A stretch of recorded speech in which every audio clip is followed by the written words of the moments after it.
এই ক্লাসটা 100% বুঝবা। তো সবাই দ্রুত একটু জয়েন করে ফেলো, তোমরা সবাই জয়েন করে ফেললে আমরা এই ক্লাসটা শুরু করব। যাদের সামনে ক্লাসের ইন্ট্রো যাচ্ছে তুমি নির্দ্বিধায় ক্লাসটা করতে পারো। আগে যদি তোমার কোনো কিছু নাও জানা থাকে তাও তুমি এই ক্লাসটা বুঝবা, যদি আগে এই টপিকগুলো না পড়া থাকে তাও বুঝবা, একদম জিরো থেকেই বুঝবা। আর আগের যে 6টা ক্লাস ওগুলা যদি নাও করো তুমি এই ক্লাসটা করলে বুঝতে পারবে ইনশাল্লাহ। সো তোমাদের সবাইকে আরেকবার ক্লাসে স্বাগতম, সবাইকে আমার পক্ষ থেকে আসসালামু আলাইকুম। আশা করি তোমরা সবাই অনেক অনেক ভালো আছো। আলহামদুলিল্লাহ আমি ভালো আছি, সুস্থ আছি, এবং আজকে তো সবারই মনে বেশ ভালোই আনন্দ, কারণ তোমরা সবাই জানো, অলরেডি দেখছো সুমন ভাইয়ের দিক দিয়ে আজকে একটা খুশির সংবাদ আসছে। সো সেই হিসাবে আজকে একটা বেশ খুশির দিন আমাদের। তো সবাইকে ক্লাসে স্বাগতম। আমরা খুব বেশিক্ষণ কথা বলবো না, আমরা ক্লাসে চলে যাব। জাস্ট যারা যারা আমাদের নিয়মিত ক্লাস করে তারা একটু জয়েন করলে আমরা চলে যাব ক্লাসে। সো সবাই একটু ফ্রেন্ডদেরকে মেনশন দিয়ে দাও, যারা যারা ক্লাস করে একটু ফ্রেন্ডদের মেনশন দিয়ে দাও, আমরা ক্লাসে চলে যাব। ক্লাসে আমাদের লাস্টের দিকের বেশ কয়েকটা টপিক বাকি ছিল, ওই কয়েকটা টপিক আমরা আজকে দেখব এবং কিছু এমসিকিউ সলভ করব। এমসিকিউ অলরেডি আমরা বেশ অনেক সলভ করছি, এবং আজকে ক্লাসে আরো কিছু এমসিকিউ সলভ করব, এবং হচ্ছে আমরা কয়েকটা টপিক দেখব। কোন কোন টপিকগুলো দেখব যদি একটু তোমাকে দেখাই। যেমন ধরো আমাদের পলিমাকরণ অংশটা বাকি আছে, তো আমরা পলিমাকরণ দেখব। পলিমাকরণ এটা বাকি আছে, আমরা পলিমাকরণ দেখব। তারপরে আমাদের বায়ো অণু বাকি আছে, আমরা বায়ো অণু দেখব। তারপরে আয়ার বর্ণালীর সাহায্যে হচ্ছে তোমার জৈব যৌগের কার্যকরীমূলক শনাক্তকরণ পার্টটা আছে। তো এই পার্টটা সম্পর্কে তোমাদেরকে মোটামুটি যতটুকু প্রয়োজন ধারণা দিব এবং কিছু ইনফরমেশন দিব, তোমরা এখান থেকে এমসিকিউ সলভ করলে বুঝতে পারবা। ওকে, আচ্ছা, এবার তুমি যদি অর্গানিক কেমিস্ট্রি থেকে খুব ভালো লেভেলের প্রিপারেশন নিতে চাও, আমি তোমাদেরকে অলরেডি বলছি যে ভালো লেভেলের প্রিপারেশন নিতে গেলে কি করতে হবে। প্রথম কথা, আমরা প্রিভিয়াস ইয়ারের 100 মতো এমসিকিউ সলভ করছি এই ক্লাসগুলাতে। 7টা ক্লাসে আমরা প্রিভিয়াস ইয়ারের 100 এমসিকিউ সলভ করছি, সমস্ত বেসিক কভার করছি, সমস্ত বেসিক প্লাস এমসিকিউ ট্রিক যেগুলো আছে সেগুলা কভার করছি। আমাদের ক্লাস ডিউরেশন মোটামুটি 2 ঘন্টার কাছাকাছি থাকায় এবং 7টা ক্লাসের মধ্যে এত বড় একটা চ্যাপ্টার কভার করতে হয়, আমরা কিছু কিছু টপিকে অনেক ডেপথে যাই নাই, যতটুকু প্রয়োজন ততটুকু গেছি, এবং অনেক টপিকেই তোমার হচ্ছে ডেপথে যে পড়াইছি। সো আমরা যখন যেখানে যেটা প্রয়োজন সেখানে সেটা ওইভাবে পড়ায় শেষ করছি। এখন তুমি যদি চাও এই 7টা টপিক এগুলা কভার করার পর আরো এক্সট্রা কিছু পড়তে, তাহলে কি কি পড়বা? আরো এক্সট্রা পড়তে চাইলে হাজারি স্যারের মেইন বইয়ের এমসিকিউ গুলা সলভ করবা। হাজারি স্যার মেইন বই এমসিকিউ গুলা সলভ করবা। হাজারি স্যার মেইন বই, মেইন বুক এমসিকিউ, এটা সলভ করতে পারো। এটা বেশ গুরুত্বপূর্ণ। এখানকার এমসিকিউ গুলা ঘুরে ফিরে বিভিন্ন সময় পরীক্ষায় হুবহুব তুলে দিতে দেখা যায়। হাজারি স্যারের মেইন বইয়ের এমসিকিউ গুলা সলভ করতে পারো, এটা বেশ গুরুত্বপূর্ণ। যদি তুমি আরো এক্সট্রা পড়তে চাও হাজারি স্যারের মেইন বই এমসিকিউ, আর যদি তুমি আরো এক্সট্রা পড়তে চাও তাহলে তো তুমি কি করতে পারো, ভার্সিটি কিউবি সলভ করতে পারো। ভার্সিটি কিউবি যেগুলো এমসিকিউ গুলো আছে, অলরেডি তুমি ভার্সিটি কিউবি সলভ করতে গেলে দেখবা এই 100 এমসিকিউ পাচ্ছ, আরো এক্সট্রা পাচ্ছ। মানে একটা চ্যাপ্টার তো প্রায় 300-350 এমসিকিউ থাকে, আমরা তার মধ্যে বাছাই করা সবচেয়ে গুরুত্বপূর্ণ 100টা সলভ করাই ফেলছি। সো এর ছাড়া আরো এক্সট্রা কিছু এমসিকিউ পাচ্ছ। আর যদি তুমি চাও যে না এই সব কিছুই করবা না, ভার্সিটি এমসিকিউ করবা না, হাজারি স্যারও করবা না, তুমি আমার ক্লাস করতে চাও যে ক্লাসের মাধ্যমে তুমি সলভ করবা, তাহলে তোমাদেরকে আমি একটা ক্লাসের লিংক দিছিলাম, ওই ক্লাসটা করলেই তুমি মোটামুটি এখানকার সব এমসিকিউ কভার করে ফেলতে পারবা। 4.5 ঘন্টার একটা এমসিকিউ সলভ ক্লাস দিছি রিসেন্ট ইউটিউবে বিদ্যার্থী এইচএসসি চ্যানেলে, সেখান থেকে তুমি ওই ক্লাসটা দেখতে পারো যদি কিছুই না করতে চাও, জাস্ট ক্লাস দেখতে চাও, ক্লাস এবং ক্লাসের পিডিএফ। বুঝতে পারছো?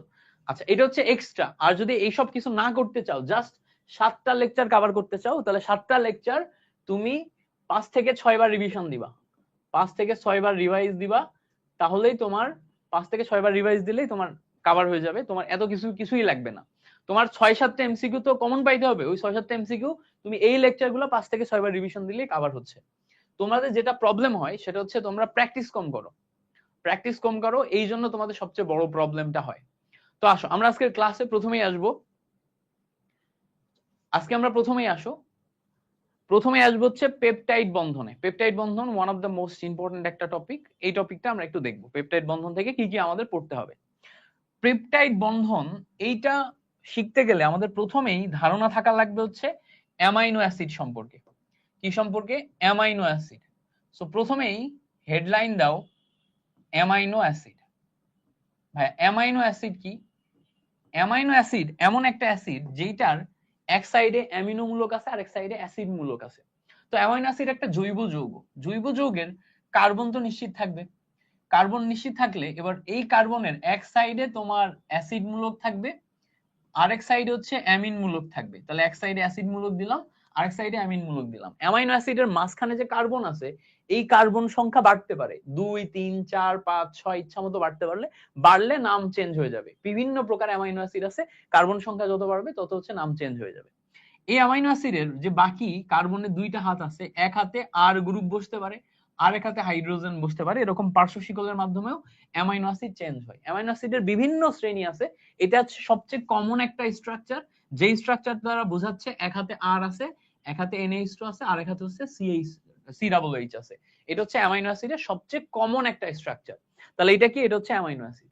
এবার ভালো করে খেয়াল করো, এই যে অ্যামাইনো অ্যাসিডটা আছে, এই অ্যামাইনো অ্যাসিডের এক সাইডে COOH গ্রুপ আছে, আরেক সাইডে NH2 গ্রুপ আছে। যেই সাইডে NH2 গ্রুপ আছে, এই NH2 মানে অ্যামিন, তাই না? অ্যামিন গ্রুপ, অ্যামিন গ্রুপের উপর এক জোড়া লন পেয়ার ইলেকট্রন আছে। আর যেই সাইডে COOH আছে, ভালো করে খেয়াল করলে দেখবা COOH এর এখানে OH আছে না? তো এখানে ভালো করে খেয়াল করলে দেখবা এই COOH এর এই অংশে COO- এবং H+ এরকম আয়ন সৃষ্টি করে, COO- এবং H+ এরকম আয়ন সৃষ্টি করে। তার মানে এই জায়গায় যেহেতু লন পেয়ার ইলেকট্রন আছে, এই লন পেয়ার ইলেকট্রন তোমার, এই লন পেয়ার ইলেকট্রন ডোনেট করা সম্ভব, এই লন পেয়ার ইলেকট্রন ডোনেট করা সম্ভব। লন পেয়ার ইলেকট্রন ডোনেট করলে সে বেজ হিসেবে কাজ করবে। আর এই সাইড থেকে হাইড্রোজেন প্লাস আয়ন ডোনেট করা সম্ভব, হাইড্রোজেন প্লাস আয়ন ডোনেট করলে অ্যাসিড হিসেবে কাজ করবে।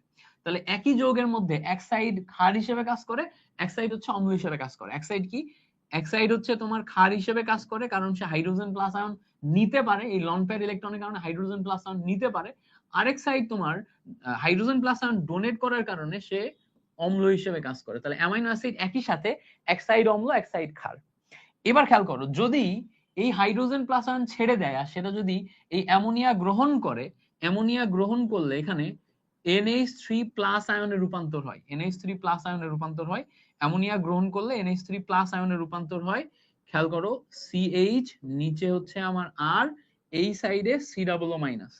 তো ভালো করে খেয়াল করো, এক সাইড থেকে হাইড্রোজেন ছাড়লো আর এক সাইড গ্রহণ করলো, এই এক সাইড থেকে হাইড্রোজেন ছাড়লো এক সাইডে গ্রহণ করলো, এটার মাধ্যমে একই আয়নে এক সাইডে ধনাত্মক এক সাইডে ঋণাত্মক হয়ে যাচ্ছে। একই আয়নে খেয়াল করলে দেখবা এক সাইডে ধনাত্মক আর এক সাইডে ঋণাত্মক হয়ে যাচ্ছে। এই আয়নটাকে বলা হচ্ছে জুইটার আয়ন। এই আয়নটাকে কি বলে? এইটাকে বলা হচ্ছে জুইটার আয়ন। তাহলে দেখো, অ্যামাইনো অ্যাসিড কি তৈরি করতে পারে? জুইটার আয়ন তৈরি করতে পারে। কখনো কখনো প্রশ্নে তোমাকে জিজ্ঞেস করবে নিচের কোনটি জুইটার আয়ন, বুঝতে পারছো? কখনো কখনো প্রশ্নে জিজ্ঞেস করবে নিচের কোনটি জুইটার আয়ন। যদি জুইটার আয়ন সম্পর্কে জিজ্ঞাসা করে তাহলে এইটা হচ্ছে আমাদের উত্তর। তাহলে জুইটার আয়ন চিনলাম, অ্যামাইনো অ্যাসিড চিনলাম, জুইটার আয়ন চিনলাম। এটা অ্যামাইনো অ্যাসিড, এটা হচ্ছে জুইটার আয়ন। এবার খেয়াল করো, এই যে জুইটার আয়নটা আমরা লিখছি, এই যে জুইটার আয়নটা আমরা লিখছি, খেয়াল করো জুইটার আয়নটা কেমন। এই সাইডে আমার NH3+, তারপরে CHR, এই সাইড হচ্ছে COOH-। তো খেয়াল করো, এই জুইটার আয়ন, এটাকে যদি আমি এখন একটা অ্যাসিডিক মাধ্যমে দিই, এই টোটাল জুইটার আয়নকে যদি আমি অম্লীয় মাধ্যমে দিই, অম্লীয় মাধ্যমে দিই, অম্লীয় মাধ্যম, সো অম্লীয় মাধ্যমে দিলে কি ঘটবে বলতো? অম্লীয় মাধ্যমে পর্যাপ্ত পরিমাণে হাইড্রোজেন প্লাস আয়ন আছে। এই হাইড্রোজেন প্লাস আয়ন কোথায় যাবে? মাইনাস আয়নের কাছে যাবে। সো মাইনাস আয়নের কাছে গেলে অম্লীয় মাধ্যমে এই জুইটার আয়ন, খেয়াল করলে দেখবা এখানে NH3+, CHR, COOH, প্রোটন পেয়ে COOH এ রূপান্তর হবে। তার মানে অম্লীয় মাধ্যমে জুইটার আয়ন অ্যাকচুয়ালি ধনাত্মক আয়ন হিসেবে কাজ করে। এটা কি? এটা হচ্ছে ধনাত্মক আয়ন। দেখো, অম্লীয় মাধ্যমে জুইটার আয়ন ধনাত্মক আয়ন হিসেবে কাজ করে, ধনাত্মক আয়ন হিসেবে কাজ করে। আচ্ছা, এবার যদি তুমি অম্লীয় মাধ্যমের পরিবর্তে ক্ষারীয় মাধ্যম নাও, ক্ষারীয় মাধ্যম নাও, তো ক্ষারীয় মাধ্যমে ঠিক উল্টা ঘটবে। ক্ষারীয় মাধ্যমে আমরা OH- আয়ন পাবো। OH- আয়নকে হাইড্রোজেন প্লাস আয়ন দিতে পারবে, এই যে প্রোটন দিতে পারবে কে? এই অংশটা। এই অংশটা যদি প্রোটন দিয়ে দেয়, প্রোটন দিয়ে দিলে NH2, CHR, COO-। তার মানে ক্ষারীয় মাধ্যমে এটা কি হিসেবে কাজ করবে? এটা হচ্ছে ঋণাত্মক আয়ন হিসেবে কাজ করবে বা নেগেটিভ আয়ন হিসেবে থাকবে। এটা কি হিসেবে থাকবে? এটা হচ্ছে নেগেটিভ আয়ন হিসেবে থাকবে। তাহলে একটা হচ্ছে অম্লীয় মাধ্যমে ধনাত্মক আয়ন, আর ক্ষারীয় মাধ্যমে নেগেটিভ আয়ন বা ঋণাত্মক আয়ন হিসেবে থাকবে। এটা আমাদের মাথায় রাখতে হবে। ওকে, তাহলে এগুলো আমরা একটু লিখে লিখে প্র্যাকটিস করব। ওকে, এইটুকু প্র্যাকটিস করার পর এখন আমাদের এখান থেকে আসল পেপটাইড বন্ধনটা শিখতে হবে, পেপটাইড বন্ধন। তো আমরা যেটা করব, পেপটাইড বন্ধন বোঝার জন্য 2 মোল অ্যামাইনো অ্যাসিড নিব। তো অ্যামাইনো অ্যাসিডের সংকেত হচ্ছে, খেয়াল করো, অ্যামাইনো অ্যাসিডের সংকেত হচ্ছে NH2 NH2 CHR COOH, এটা হচ্ছে অ্যামাইনো অ্যাসিডের সংকেত। আচ্ছা, এই অ্যামাইনো অ্যাসিডের সংকেত যেটা আছে NH2 CHR COOH, এইটাকে আমি যদি দুইবার লিখি, আবারও যদি লিখি NH2 CHR COOH, তো 2 মোল অ্যামাইনো অ্যাসিড যখন একত্রিত হবে তখন এখানে খুব চমৎকার একটা ঘটনা ঘটবে। ঘটনাটা কি জানো? খুব চমৎকার একটা ঘটনা ঘটবে। ঘটনাটা হইতেছে এই জায়গা থেকে OH আর এখান থেকে H একত্রিত হবে। এই জায়গা থেকে OH আর এখান থেকে H একত্রিত হবে। দেখো কিভাবে হবে। এই জায়গায় যে দুইটা হাইড্রোজেন আছে না, দুইটা হাইড্রোজেনের একটা হাইড্রোজেনকে একটু আলাদা করে এখানে লিখো তো, আলাদা করে এখানে লিখো। এখান থেকে OH আর এখান থেকে H একত্রিত হয়ে এখান থেকে 1 মোল পানি অপসারিত করতেছি আমরা, 1 মোল পানি অপসারিত করতেছি, মাইনাস ওয়াটার করলে এই দুইটা একত্রিত হয়ে যাবে না? এই দুইটা একত্রিত হইলে ভালো করে খেয়াল করলে দেখবা NH2 CHR, NH2 CH এর পর এখানে কি থাকতেছে? CO। CO এর পরে এই সাইডে খেয়াল করলে দেখবা NH আসে। এখানে কি আসে? NH। তাহলে দেখো CO NH, পরে আবার CHR, এই সাইডে দেখো, এই সাইডে দেখো CHR এর পরে আবার আসতেছে হচ্ছে NH2। তাহলে এই হচ্ছে আমাদের NH2। ভালো করে খেয়াল করলে দেখবা 2 মোল অ্যামাইনো অ্যাসিড যখন আমরা একত্রিত করতেছি, একত্রিত করে 1 মোল পানি অপসারণ করে মাঝখানে আমরা একটা বন্ড পাচ্ছি। কি বন্ড পাচ্ছি? মাঝখানে একটা বন্ড পাচ্ছি, সেটা হচ্ছে CONH বন্ড। খেয়াল করলে দেখবা এখানে একটা বন্ড পাচ্ছি, বন্ড হচ্ছে CONH বন্ড। বন্ডটা দেখতে এরকম, carbon double bond oxygen bond NH, ঠিক আছে, বন্ড NH, এদিকে একটা হাত খোলা আছে। এই যে CONH বন্ড তৈরি হলো 2 মোল অ্যামাইনো অ্যাসিড থেকে পানি অপসারণ করে, এইটাকে বলা হয় হচ্ছে পেপটাইড বন্ড। এটাকে কি বলা হয়? এইটাকে বলা হয় হচ্ছে পেপটাইড বন্ধন বা পেপটাইড বন্ড। তাহলে পেপটাইড বন্ধন বা পেপটাইড বন্ড কাকে বলে যদি আমরা খোঁজার চেষ্টা করি, এটা হচ্ছে পেপটাইড বন্ড। তাহলে দেখো আবার চিন্তা করি, 2 মোল অ্যামাইনো অ্যাসিড একত্রিত হয়ে আমাদের কি তৈরি করতেছে? পেপটাইড বন্ড তৈরি করতেছে। এমন না দুইটা অ্যামাইনো অ্যাসিড একই রকম হতে হবে, দুইটা ডিফারেন্ট অ্যামাইনো অ্যাসিড হতে পারে। যেমন ধরো আমাদের অ্যামাইনো অ্যাসিডটা দেখতে এরকম হলো, NH2 CH, নিচে ধরো CH2 CH3, এরকম আছে। এই সাইডে ধরো NH2 আছে, ওকে। এবার ধরো এই সাইডে আরেকটা অ্যামাইনো অ্যাসিড আমরা নিচ্ছি এরকম, আরেকটা অ্যামাইনো অ্যাসিড এই সাইডে COOH, আরেকটা অ্যামাইনো অ্যাসিড নিচ্ছি এরকম NH2, এখানে ধরো CH, উপরে ধরো শুধু CH3 আছে, এখানে ধরো আরেকটা CH2 নিলাম, নিয়ে COOH আছে। এটা দুইটা অ্যামাইনো অ্যাসিড নিলাম। এই দুইটা অ্যামাইনো অ্যাসিড থেকেও আমরা 1 মোল পানি অপসারণ করে পেপটাইড বন্ড ক্রিয়েট করতে পারবো। 1 মোল পানি কোথায় অপসারণ হবে? এই দেখো এখানে OH অপসারণ হবে, আর এখান থেকে একটা হাইড্রোজেন যাবে, এখান থেকে একটা হাইড্রোজেন যাবে, এখান থেকে OH, এখান থেকে একটা হাইড্রোজেন অপসারিত হয়ে আমাদের এখান থেকে 1 মোল পানি অপসারণ করবে। তাহলে কি হচ্ছে? 1 মোল পানি অপসারণ, এই কথাটা মাথায় রাখবা। 1 মোল পানি অপসারণ, 1 মোল পানি অপসারণ। আচ্ছা, 1 মোল পানি অপসারণ করে আমাদের কি তৈরি করতেছে? পেপটাইড বন্ড তৈরি করতেছে। ওকে, তাহলে পেপটাইড বন্ড তৈরি করলে ভালো করে খেয়াল করো, পেপটাইড বন্ড তৈরি করলে এই জায়গায় পেপটাইড বন্ড তৈরি হচ্ছে না তো, এই জায়গায় যদি একটু খেয়াল করো আমাদের পেপটাইড বন্ডটা কেমন আসবে? NH2, তারপর হচ্ছে CH, নিচে হচ্ছে CH2 CH3, তারপরে সাইডে দেখো CO বন্ড NH, এই জায়গা থেকে NH চলে আসছে, তার পাশে হচ্ছে CH, উপরে CH3, তার পাশে হচ্ছে CH2 COOH। এই টোটাল যৌগটা একত্রিত হয়ে গেল। একত্রিত যৌগের মধ্যে CONH যে পার্টটা আছে এইটা হচ্ছে আমাদের পেপটাইড বন্ড। CONH যে পার্টটা আছে এটা কি? এইটা হচ্ছে আমাদের পেপটাইড বন্ড। তাহলে নিচের কোনটি পেপটাইড বন্ড? এটা হচ্ছে আমাদের পেপটাইড বন্ড। ক্লিয়ার করতে পারছি? নিচের কোনটি পেপটাইড বন্ড? এটা হচ্ছে আমাদের পেপটাইড বন্ড। আচ্ছা, এবার যদি আমরা চিন্তা করি যে পেপটাইড বন্ড যুক্ত দুইটা অণু যদি একত্রিত হয়, দুইটা পেপটাইড বন্ড যুক্ত দুইটা অণু যদি একত্রিত হয়, তাহলে সেখানে কয়টা পেপটাইড বন্ড ক্রিয়েট হয় বলতে পারবা কেউ? খেয়াল করো, এটা এমসিকিউ তে প্রচুর পরিমাণে আসে। আমি একটা এক্সট্রা পেজ নিয়ে তোমাকে দেখাই। ধরো আমরা একটা পেপটাইড বন্ড যুক্ত যৌগ লিখলাম, তো পেপটাইড বন্ড যুক্ত যৌগ মানে কি? দেখো NH2, তারপরে CHR, এবার দেখো মাঝখানে CONH এটা আছে, কি আছে? CONH আছে। এরপরে দেখো এই সাইডে COOH আছে। তাহলে এইটা হচ্ছে একটা পেপটাইড বন্ডযুক্ত যৌগ। এই একটা পেপটাইড বন্ডযুক্ত যৌগকে তুমি যদি কপি করে পাশাপাশি দুইটা করো, খেয়াল করো, পাশাপাশি তুমি যদি দুইটা করো, তো পাশাপাশি দুইটা করে দেখো এদিকে একটা পেপটাইড বন্ডযুক্ত যৌগ, এদিকে একটা পেপটাইড বন্ডযুক্ত যৌগ, তাহলে এটা একটা পেপটাইড বন্ডযুক্ত, একটা হচ্ছে একটা পেপটাইড বন্ধন, এদিকে আমার আরেকটা পেপটাইড বন্ধন, ঠিক আছে? তো দুইটা যৌগে দুইটা পেপটাইড বন্ধন আছে। এখন যদি তুমি এই দুইটাকে একত্রিত করো, ভালো করে খেয়াল করলে দেখবা এখানে OH আর এখান থেকে H অপসারিত হয়। এখানে কি হয়? এখানে OH, এখানে OH আর এখানে হচ্ছে H অপসারিত হয়। এই দুইটা অপসারিত হয়ে, খেয়াল করলেই দেখতে পাবা তুমি, এই দুইটা অপসারিত হয়ে, এই দুইটা অপসারিত হয়ে এই জায়গাতে আমরা CONH আরেকটা বন্ড পাবো। তো যখন তুমি দুইটা পেপটাইড বন্ডযুক্ত যৌগকে একত্রিত করবা, তখন তোমার মাথায় নরমালি চিন্তা আসবে দুইটা পেপটাইড বন্ডযুক্ত যৌগকে একত্রিত করলে দুইটা পেপটাইড বন্ধন পাওয়া যায়, কিন্তু অ্যাকচুয়ালি সেটা না। অলরেডি আগে আমাদের এখানে একটা ছিল, নতুন করে একটা তৈরি হচ্ছে, আর এদিকে একটা, তার মানে আমি টোটাল পেপটাইড বন্ধন পাবো তিনটা পেপটাইড বন্ধন পাবো।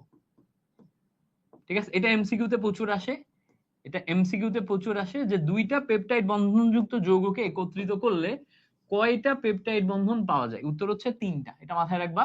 উত্তর কি? উত্তর হচ্ছে তিনটা। দুইটা পেপটাইড বন্ধনযুক্ত যৌগকে যখন তুমি একত্রিত করবা কয়টা পাবা? উত্তর হচ্ছে তিনটা।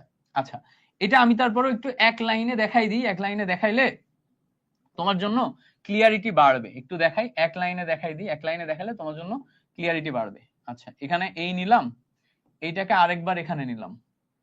ওকে, এবার খেয়াল করো, এই অংশটাকে মুছে ফেললাম, CO বন্ধন, এখানে হচ্ছে যে হাইড্রোজেন মুছে ফেললাম।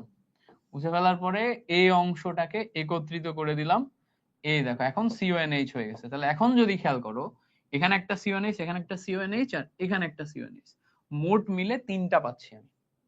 দুইটাকে একসাথে করছি, আগে দুইটাই দুইটা ছিল, আগে দুইটাই দুইটা ছিল, তাই না? দুইটাই দুইটা ছিল, আবার নতুন করে একটা গঠিত হয়েছে। দুইটাই দুইটা ছিল, এখন আবার নতুন করে একটা গঠিত হয়েছে। তাহলে এখানে আমাদের টোটাল পেপটাইড বন্ধন আসতেছে হচ্ছে তিনটা, তাই না? টোটাল পেপটাইড বন্ধন আসতেছে তিনটা। সো আশা করি ব্যাপারটা একদম ক্লিয়ার। ওকে, এবার আসো আমরা পলিমাকরণ বিক্রিয়ায় আসবো। পলিমাকরণ বিক্রিয়া আমাদের পরবর্তী টপিক হচ্ছে পলিমাকরণ বিক্রিয়া। তো পলিমাকরণ বিক্রিয়া, যখনই আমরা পলিমাকরণ বিক্রিয়া দেখব, তখন পলিমাকরণের দুইটা প্রকারভেদ আছে, আমাদের দুইটা প্রকারভেদ সম্পর্কে জানতে হবে। পলিমাকরণ, এটার দুইটা প্রকারভেদ আছে। তো পলিমাকরণের দুইটা প্রকারভেদ। প্রকারভেদ নাম্বার 1, আমরা যদি প্রকারভেদে যাই, প্রকারভেদ নাম্বার 1 আর প্রকারভেদ নাম্বার 2। একটা হচ্ছে সংযোজন বা জুত পলিমাকরণ, একটা হচ্ছে সংযোজন বা জুত পলিমাকরণ, এটা হচ্ছে প্রকারভেদ নাম্বার 1। আরেকটা হচ্ছে ঘনীভবন, ঘনীভবন বা কোপলিমাকরণ বা কোপলিমার। একটা হচ্ছে ঘনীভবন বা কোপলিমার, আর একটা হচ্ছে সংযোজন বা জুত পলিমার। এখন প্রশ্ন হচ্ছে সংযোজন বা জুত এইটা আসলে কারা, আর ঘনীভবন বা কোপলিমার এটা আসলে কারা? প্রথমেই সংযোজন বা জুতে আসি। যদি কখনো তুমি এমন দেখো কার্বন কার্বন ডাবল বন্ড আছে, এদিকে হাত খালি, এদিকে হাত খালি, এদিকে হাত খালি, এদিকে হাত খালি, কার্বন কার্বন ডাবল বন্ড আছে, যেমন ধরো এরকম আমি ধরে নিলাম যে কার্বন কার্বন ডাবল বন্ড, বাকি দুইটা হাতে হাইড্রোজেন, বাকি দুইটা হাতে হাইড্রোজেন আছে।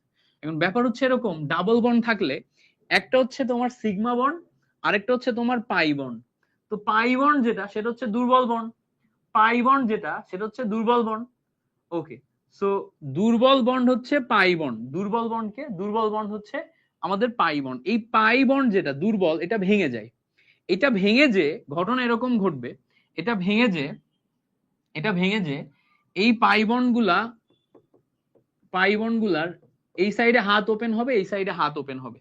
তো এই যে হাতটা ওপেন হলো না, এই যে হাতটা ওপেন হলো, খেয়াল করে দেখবা এই হাতটা ওপেন হলো, এটা তো একটা মোলের ওপেন হয় নাই। যদি আমরা এখানে n সংখ্যক পরমাণু নিই, আমরা যদি এখানে n সংখ্যক পরমাণু নিই, মানে 2টা 3টা 4টা একাধিক পরমাণু নিই, তাহলে এইটার একাধিক পরমাণু আবার তৈরি হবে, এটার একাধিক পরমাণু তৈরি হবে, একাধিক পরমাণু তৈরি হয়ে এটা ধরো কপি হয়ে যে এখানে আবার একটা বসবে, ঠিক আছে? এই সেম জিনিসটার কপি হয়ে যে এখানে আরেকটা বসবে। তো এরকম এই পাই বন্ড ভেঙে যে একাধিক হাত খোলার পর একটার পর একটা ভেঙে যে যদি এরকম লম্বা চেইন গঠন করে, এরকম লম্বা চেইন গঠন করে, একটার পর একটা ভেঙে যে যদি এরকম লম্বা চেইন গঠন করে, এই লম্বা চেইন গঠন করলে এটাকে হচ্ছে তোমার সংযোজন পলিমাকরণ বা জুট পলিমাকরণ বলে। যখন আমি একটার পর একটা ভেঙে এরকম লম্বা চেইন গঠন করাবো সেটা হচ্ছে সংযোজন পলিমাকরণ বা জুট পলিমাকরণ। ওকে, আচ্ছা, এবার যদি আমরা কখনো ঘনীভবন পলিমাকরণের দিকে আসি, তখন দুইটা পরমাণু একত্রিত হয়ে যদি কখনো HX অপসারণ করে বা পানি অপসারণ করে বা কার্বন ডাই অক্সাইড অপসারণ করে, তখন এটাকে বলা হয় ঘনীভবন পলিমাকরণ বা কোপলিমাকরণ। যেমন ধরো আমরা এখানে যখন এই যে পেপটাইড বন্ধন দেখছি না, পেপটাইড বন্ধনে খেয়াল করে দেখবা দুইটা আলাদা আলাদা মনোমার একত্রিত হয়ে পলিমার গঠন করছে। পলিমার গঠনের সময় এখানে দেখবা পানি অপসারণ হয়েছে, পানি অপসারণ। তাহলে দেখবা যখন একাধিক এরকম মনোমার একত্রিত হয়ে পলিমার গঠন করবে, পলিমারের সময় যদি এরকম HX পানি কার্বন ডাই অক্সাইড এগুলো অপসারিত হয়, তখন সেটাকে আমরা ঘনীভবন বা কোপলিমার বলি। তাহলে ঘনীভবন বা কোপলিমার কখন? যখন আমাদের একাধিক একত্রিত হবে। ঠিক আছে, একটা হচ্ছে ঘনীভবন পলিমার, আরেকটা হচ্ছে আমার সংযোজন পলিমার বা জুট পলিমার। দুইটা আমাদের আলাদা আলাদা মাথায় রাখতে হবে। তাহলে একটা ঘনীভবন আর একটা হচ্ছে সংযোজন বা জুট। এবার আসবো আমরা পলিমাকরণের ক্ষেত্রে বেশ কিছু উদাহরণে আসবো। নাম্বার 1, প্রথম উদাহরণ যেটা আমাদের প্রচুর পরিমাণে আসে, অলরেডি আমরা দেখে ফেলছি, খেয়াল করো, CH2 ডাবল বন্ড CH2, এটা হচ্ছে ethene. CH2 double bond CH2 এটা কি? CH2 ডাবল বন্ড CH2 হচ্ছে আমাদের ইথিন।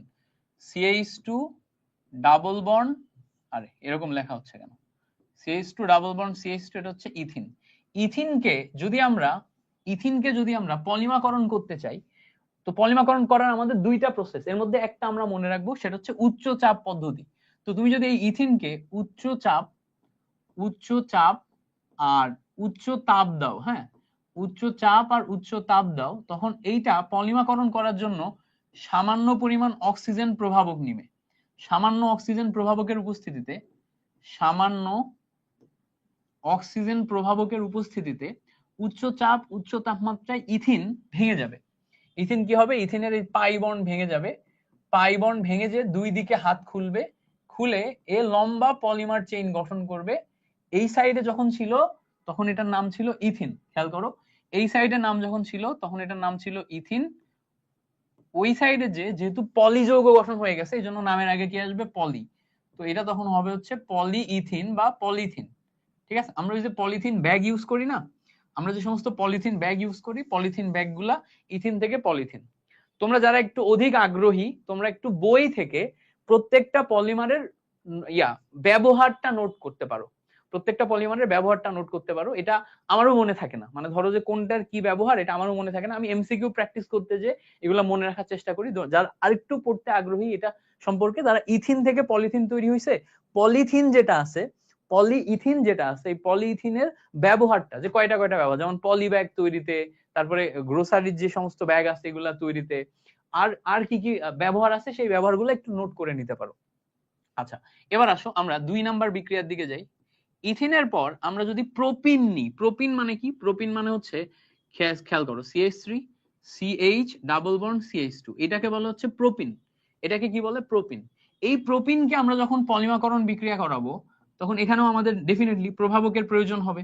তো কি প্রভাবকের প্রয়োজন হবে? এটা 120 ডিগ্রি সেন্টিগ্রেড টেম্পারেচার আর 140 অ্যাটম চাপ, 120 ডিগ্রি সেন্টিগ্রেড টেম্পারেচার 140 অ্যাটম চাপে এই কার্বন কার্বন ডাবল বন্ড ভেঙে যাবে। এবং এর জন্য আমাদের এখানে titanium chloride TiCl3 titanium chloride প্রভাবকের প্রয়োজন পড়বে। এটা কি? টাইটানিয়াম ক্লোরাইড হচ্ছে প্রভাবক। তো টাইটানিয়াম ক্লোরাইড প্রভাবকের উপস্থিতিতে এখানে কি ঘটবে? আমার কার্বন কার্বন ডাবল বন্ড ভেঙে যাবে। এটা তুমি কিভাবে লিখবে একটু লেখা শেখাই। প্রথমে তুমি সবসময় কার্বন কার্বন ডাবল বন্ডের দিকে খেয়াল করবা। এই কার্বন নিবা, এই কার্বন নিবা, খেয়াল করো, এই কার্বন নিছো, এই কার্বন নিছো। এই কার্বন কার্বন ডাবল বন্ডের একটা বন্ড ভেঙে ফেলে এদিকে একটা হাত খুলে দিবা, এদিকে একটা হাত খুলে দিবা। এবার খেয়াল করবা কোনটার হাতে কি আছে। এই কার্বনের এক হাতে আমার হাইড্রোজেন আছে, আরেক হাতে দেখো CH3 আছে। CH3 যেটা আছে সেটা হয় উপরে বসাবা না নিচে বসাবা, সাইডে বসানো যাবে না। সাইডে বসালে এটা পলিমার সুন্দর করে লেখা যাবে না, পলিমার হজবরল খারাপ দেখাবে।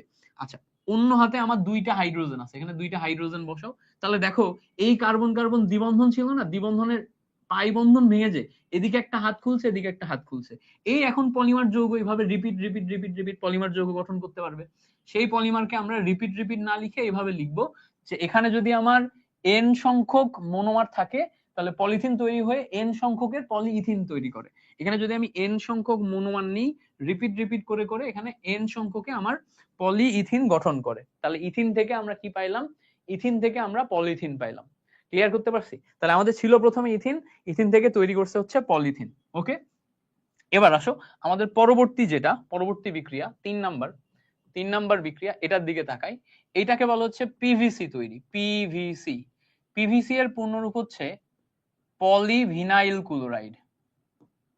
পলিভিনাইল ক্লোরাইড, তাহলে সামনে পলি ওয়ার্ডটা দেখে বুঝতে পারছো যে পলিমার তৈরি করছে, পলি সংখ্যক যৌগ আছে। তো তার মানে মনোমারের দিকে যদি আমরা যাই, মনোমারের দিকে যদি আমরা যাই, এই পলিভিনাইল ক্লোরাইডের মনোমার হচ্ছে ভিনাইল ক্লোরাইড। পলিভিনাইল ক্লোরাইডের মনোমার হচ্ছে ভিনাইল ক্লোরাইড। তো ভিনাইল ক্লোরাইডের সংকেত কি? ভিনাইল ক্লোরাইডের সংকেত হচ্ছে CH2 ডাবল বন্ড CHCl, এইটাকে বলা হচ্ছে ভিনাইল ক্লোরাইড। এইটা অ্যাকচুয়ালি আসছে হচ্ছে ভিনাইল যৌগ থেকে। ভিনাইল যৌগের স্ট্রাকচার হচ্ছে CH ডাবল বন্ড CHX, এইটাকে বলা হচ্ছে ভিনাইল যৌগ। এটাকে কি বলে? এইটাকে বলা হচ্ছে ভিনাইল যৌগ।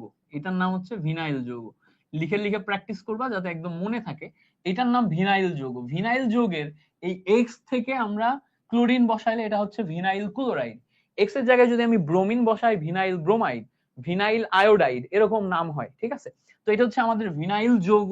ভিনাইল যৌগ ক্লিয়ার করতে পারছি। এখন এই ভিনাইল যৌগটা আগে তৈরি করতে হবে। তো ভিনাইল যৌগ তৈরি করার প্রসেস কি খেয়াল করো। আমরা প্রথমেই অ্যালকাইন নিব, CH ট্রিপল বন্ড CH, অ্যালকাইন। এই অ্যালকাইনের সাথে আমরা প্রথমে HCl যোগ করব, HCl যোগ।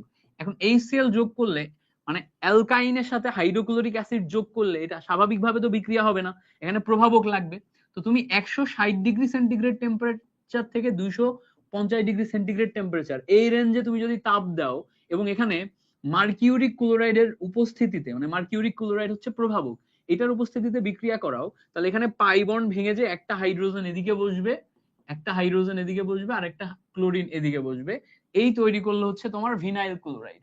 এই ভিনাইল ক্লোরাইডকে এখন আমার পলিমাকরণ করাতে হবে। এখন কি করতে হবে? পলিমাকরণ করাতে হবে। পলিমাকরণের ক্ষেত্রে প্রভাবক সবসময় মনে রাখবা, তুমি এখানে সবসময় উচ্চ চাপ এবং তাপ লিখতে পারবা, কারণ পলিমাকরণ উচ্চ চাপ উচ্চ তাপে ঘটে সবসময়। ঠিক আছে, তো পলিমাকরণের সময় এখানে তুমি লিখবা হচ্ছে উচ্চ চাপ উচ্চ তাপে তোমার এটার পলিমাকরণ ঘটবে। তাহলে পলিমাকরণের মেইন কাহিনী কি? এই জায়গার মেইন কাহিনী হইতেছে এই ডাবল বন্ড ভেঙে যে এদিকে একটা হাত খুলবে এদিকে একটা হাত খুলবে, এগুলা কিন্তু সব সংযোজন পলিমাকরণ। তাহলে ডাবল বন্ডের খেয়াল করো CH, খেয়াল করো এটা হচ্ছে CH2, এদিকে CH, নিচে তুমি Cl দাও, ডাবল বন্ডের এদিকে একটা হাত খুলছে এদিকে একটা হাত খুলছে, এইভাবে তুমি এখন বাইরে N লিখলে এটা হয়ে যাচ্ছে পলিমাকরণ। ক্লিয়ার করতে পারছি? তাহলে ডাবল বন্ডের কার্বন কার্বন ডাবল বন্ড ভেঙে গেল, ভেঙে যে ডান দিকে একটা হাত খুললো বাম দিকে একটা হাত খুললো, এরপরে এটা রিপিট চলতে থাকবে চলতে থাকবে এন সংখ্যক অণুর সাথে। খেয়াল করো এন সংখ্যক অ্যালকাইন অণুর সাথে এন সংখ্যক HCl যোগ করে আমরা এন সংখ্যক ভিনাইল ক্লোরাইড তৈরি করছি। এন সংখ্যক ভিনাইল ক্লোরাইড থেকে আমরা এখানে পলিমাকরণ করে পলিভিনাইল ক্লোরাইড তৈরি করছি। মনে থাকবে? পলিভিনাইল ক্লোরাইড তৈরি করে ফেলছি। তাহলে এটা হচ্ছে আমাদের মনে রাখা লাগবে, এটা মনে রাখা লাগবে। তো পলিভিনাইল ক্লোরাইডের কয়েকটা ব্যবহার আমি লিখে দিই। যেমন ধরো কৃত্রিম চামড়া তৈরিতে আমরা এটা ব্যবহার করি, এটার ব্যবহার আসে। হ্যাঁ, তো এটা হচ্ছে কৃত্রিম চামড়া তৈরিতে, মানে চামড়া যেটার কৃত্রিম ভার্সন বা কৃত্রিম ভার্সন যেটা, এটা তৈরিতে তুমি ব্যবহার করতে পারবা। এছাড়া মেঝের কার্পেটিং করতে তুমি পলিভিনাইল ক্লোরাইড ব্যবহার করতে পারবা। মেঝের কার্পেটিং লিখে নাও, মেঝের কার্পেটিং, তাহলে কৃত্রিম চামড়া, মেঝের কার্পেটিং। তারপর হচ্ছে প্লাস্টিকের, ঠিক আছে, সিরিঞ্জ তৈরিতে তুমি পলিভিনাইল ক্লোরাইড ব্যবহার করতে পারবা বা পিভিসি ব্যবহার করতে পারবা, প্লাস্টিক সিরিঞ্জ। এছাড়া আমরা নাম শুনছি না পিভিসি পাইপ, পিভিসি পাইপের নাম শুনছি, পিভিসি পাইপের নাম শুনছি না আমরা, দেখবা পিভিসি পাইপ, আরো অনেক কিছু পিভিসির অনেক কিছুর নাম শুনছি, বাসা বাড়িতে আমাদের ইউজ করা হয়, এরকম অনেক কিছুর নাম শুনছি। PVC pipe, PVC raincoat, raincoat তৈরিতেও ব্যবহার করা হয়, রেইনকোট। ঠিক আছে, পিভিসি পাইপ, পিভিসি রেইনকোট, এগুলা তৈরিতেও তোমার হচ্ছে যে ব্যবহার করা হয়। তাহলে আমরা এখানে তোমার হচ্ছে ইয়াটা শিখে ফেললাম, পিভিসিটা শিখে ফেললাম। এবার আসো পিভিসির পর আমাদের আরেকটা আরেকটা ইয়া করা লাগবে, শেখা লাগবে, সেটা হচ্ছে পলিস্টাইরিন। পলিস্টাইরিন পলিস্টাইরিন তো এইটা খুব ডিটেলসে পড়া যায়, বাট তোমাদের পরীক্ষায় যতটুকু লাগবে সেটার উপর ডিপেন্ড করে আমি হচ্ছে যে এটা শেখাবো। পলিস্টাইরিন, কি লিখছি আমি, এটা পলিস্টাইরাল লিখছি কেন? পলিস্টাইরিন, পলিস্টাইরিন এটা। তো এটা আমি পরীক্ষায় যতটুকু লাগবে ততটুকুর উপর ডিপেন্ড করে তোমাকে শেখাবো। এখানে যেটা শিখবা খেয়াল করো, আমাদের এখানে পলি শব্দটা যুক্ত আছে না, তার মানে কি স্টাইরিন মোনোমার, আর পলিমাকরণের পর এটা তৈরি হচ্ছে পলিস্টাইরিন। তো প্রথমে আমাদের স্টাইরিন মোনোমারের সংকেত শিখতে হবে। তো সবসময় মাথায় রাখবা বেনজিন আছে, বেনজিনের উপরে যদি সিএইচ ডাবল বন্ড সিএইচ2 থাকে এইটাকে বলা হচ্ছে স্টাইরিন। মাথায় রাখবা বেনজিন আছে, বেনজিনের উপর সিএইচ ডাবল বন্ড সিএইচ2 এইটাকে বলা হচ্ছে স্টাইরিন। তাহলে নিচের কোনটি স্টাইরিন যদি এরকম জিজ্ঞেস করে, নিচের কোনটি স্টাইরিন, উত্তর হচ্ছে সিএ, বেনজিনের উপর সিএইচ ডাবল বন্ড সিএইচ2। তো আমরা জানি যদি এটাকে সংযোজন পলিমাকরণ করতে হয়, যেখানে ডাবল বন্ড আছে ওখানেই পলিমাকরণ ঘটবে, তার মানে বেনজিন যেটা আছে এই বেনজিন আমার পলিমাকরণে অংশগ্রহণ করতেছে না। তাহলে আমি এটা পলিস্টাইরিনকে যখন আমি পলিমাকরণ প্রসেসে, স্টাইরিনকে যখন আমি পলিমাকরণ প্রসেসে পলিস্টাইরিন করতে যাব, তখন ডেফিনেটলি এই সিএইচ ডাবল বন্ড সিএইচ2 এইটাকে আমার মুখ্য প্রাধান্য দিতে হবে। তাহলে মুখ্য প্রাধান্য দিয়ে এখানকার ডাবল বন্ডের একটা বন্ড ভেঙে ফেললাম, ভাঙলে এদিকে একটা হাত খুলে এদিকে একটা হাত খুলে। এবার খেয়াল করো এই বন্ড, এই যে কার্বন আছে না, এই কার্বনের নিচে কিন্তু আমাদের বেনজিনটা আছে, এই কার্বনের নিচে বেনজিন আছে, বেনজিন বসে গেল। এবার খেয়াল করো এই হাতে খুলে গেল, এই হাত খুলে গেল। এখানে যদি আমি স্টাইরিন এন সংখ্যক নিই, তখন এখানে আমাদের এন সংখ্যক যৌগ একত্রিত হয়ে তৈরি করবে হচ্ছে পলিস্টাইরিন। এদিকে এন সংখ্যক নিলে এদিকে তৈরি করবে হচ্ছে পলিস্টাইরিন। ক্লিয়ার করতে পারছি? এই হচ্ছে আমাদের বেসিক কাহিনী। তাহলে দেখো স্টাইরিন থেকে পলিস্টাইরিন তৈরি করে ফেললাম। আমরা কি তৈরি করলাম? স্টাইরিন থেকে পলিস্টাইরিন। আচ্ছা পেজ শেষ করে ফেলছি, একটু একটু হচ্ছে তোমার এটা মুছে ফেলি, দিয়ে কয়েকটা পেজ তৈরি করি। এক্সট্রা পেজ শেষ হয়ে গেছে। ওকে, এখন অনেকগুলা বিক্রিয়া বাকি আছে, সো পেজ লাগবে আমাদের। আচ্ছা পলিস্টাইরিনের পর পরের যেটা 5 নাম্বার যেটা, সেটা হচ্ছে টেফনল পড়তে হবে। টেফনল, টেফনল না টেফলন, টেফলন। তো টেফনল যেটা, এটা হচ্ছে অ্যাকচুয়ালি টেট্রাফ্লোরোইথেন। টেফলন যেটা, এটা অ্যাকচুয়ালি এটার পূর্ণরূপ হচ্ছে পলিটেট্রাফ্লোরোইথেন। এটা মাথায় রাখবা, পলি টেট্রা ফ্লোরো ইথেন। পলিটেট্রাফ্লোরোইথেনকে টেফলন বলে। পলিটেট্রাফ্লোরোইথেন এটাকে বলা হচ্ছে টেফলন। তো দেখো পলিটেট্রাফ্লোরোইথেন এইটাকে আমাদের পলি থেকে আগে মেইন মনোমার অংশে আসতে হবে। মনোমার কোনটা? মনোমার হচ্ছে টেট্রাফ্লোরোইথেন। টেট্রাফ্লোরোইথেন হচ্ছে আমরা CF2 ডাবল বন্ড CF2 এভাবে লিখতে পারবো। CF2 ডাবল বন্ড CF2 এটা হচ্ছে পলিটেট্রাফ্লোরোইথেন, টেট্রাফ্লোরোইথেন। CF2 ডাবল বন্ড CF2 হচ্ছে আমাদের টেট্রাফ্লোরোইথেন। এই টেট্রাফ্লোরোইথেনকে যদি আমরা পলিমাকরণ করতে চাই, তাহলে এখানেও definitely carbon carbon double bond ভাঙবে। কার্বন কার্বন ডাবল বন্ড যদি আমরা ভাঙতে চাই, মাঝখানের কার্বন কার্বন ডাবল বন্ড যদি ভাঙতে চাই, তাহলে CF2, খেয়াল করো CF2 বন্ড CF2, একটা বন্ড মাঝখানে ছিল, এটা ভেঙে যে এদিকে একটা হাত খুলে এদিকে একটা হাত খুলে। তো এখানে যদি আমি n সংখ্যক মনোমার নিই, এদিকে আমার n সংখ্যক একত্রিত হয়ে পলিমার গঠন করে।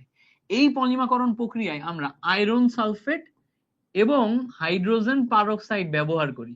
প্রভাবক হিসেবে আমরা আয়রন সালফেট এবং হাইড্রোজেন পারক্সাইড ব্যবহার করি। এখানে আমরা প্রক্রিয়া করি হচ্ছে পলিমাকরণ। তো পলিমাকরণ প্রসেসে আয়রন সালফেট এবং হাইড্রোজেন পারক্সাইডের উপস্থিতিতে তোমার হচ্ছে টেট্রাফ্লোরোইথেন থেকে পলিটেট্রাফ্লোরোইথেনে কনভার্ট হয়ে যায়। টেট্রাফ্লোরোইথেন থেকে পলিটেট্রাফ্লোরোইথেনে কনভার্ট হয়ে যায়।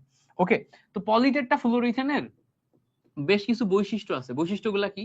এটা তোমার অ্যাসিড, ক্ষার, জারক এগুলোর সাথে বিক্রিয়া করে না।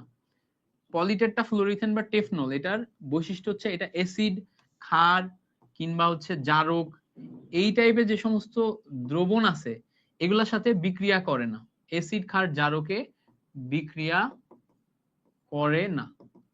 মনে থাকবে, অ্যাসিড, ক্ষার, জারক এগুলাতে বিক্রিয়া করে না।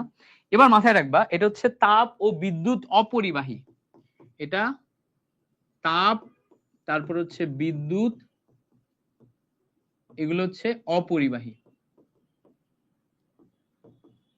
তাপ বিদ্যুৎ অপরিবাহী। তাহলে টেফনল বিক্রিয়া করে না, তাপ বিদ্যুৎ অপরিবাহী। বুঝতে পারছো? এটার বিভিন্ন কাজ আছে, কাজগুলো তোমরা একটু দেখে নিতে পারো, কোনো সমস্যা নেই, বিভিন্ন কাজ আছে, কাজগুলো একটু দেখে নিতে পারো। তো এই হচ্ছে আমাদের টেফনলের সম্পর্কে ধারণা গেল। এবার আসো, টেফনলের পর আমরা এখন কয়েকটা ঘনীভবন পলিমাকরণ দেখব। ঘনীভবন পলিমাকরণ। তো পলিমাকরণে এতক্ষণ আমরা কি দেখছি? সংযোজন পলিমাকরণ।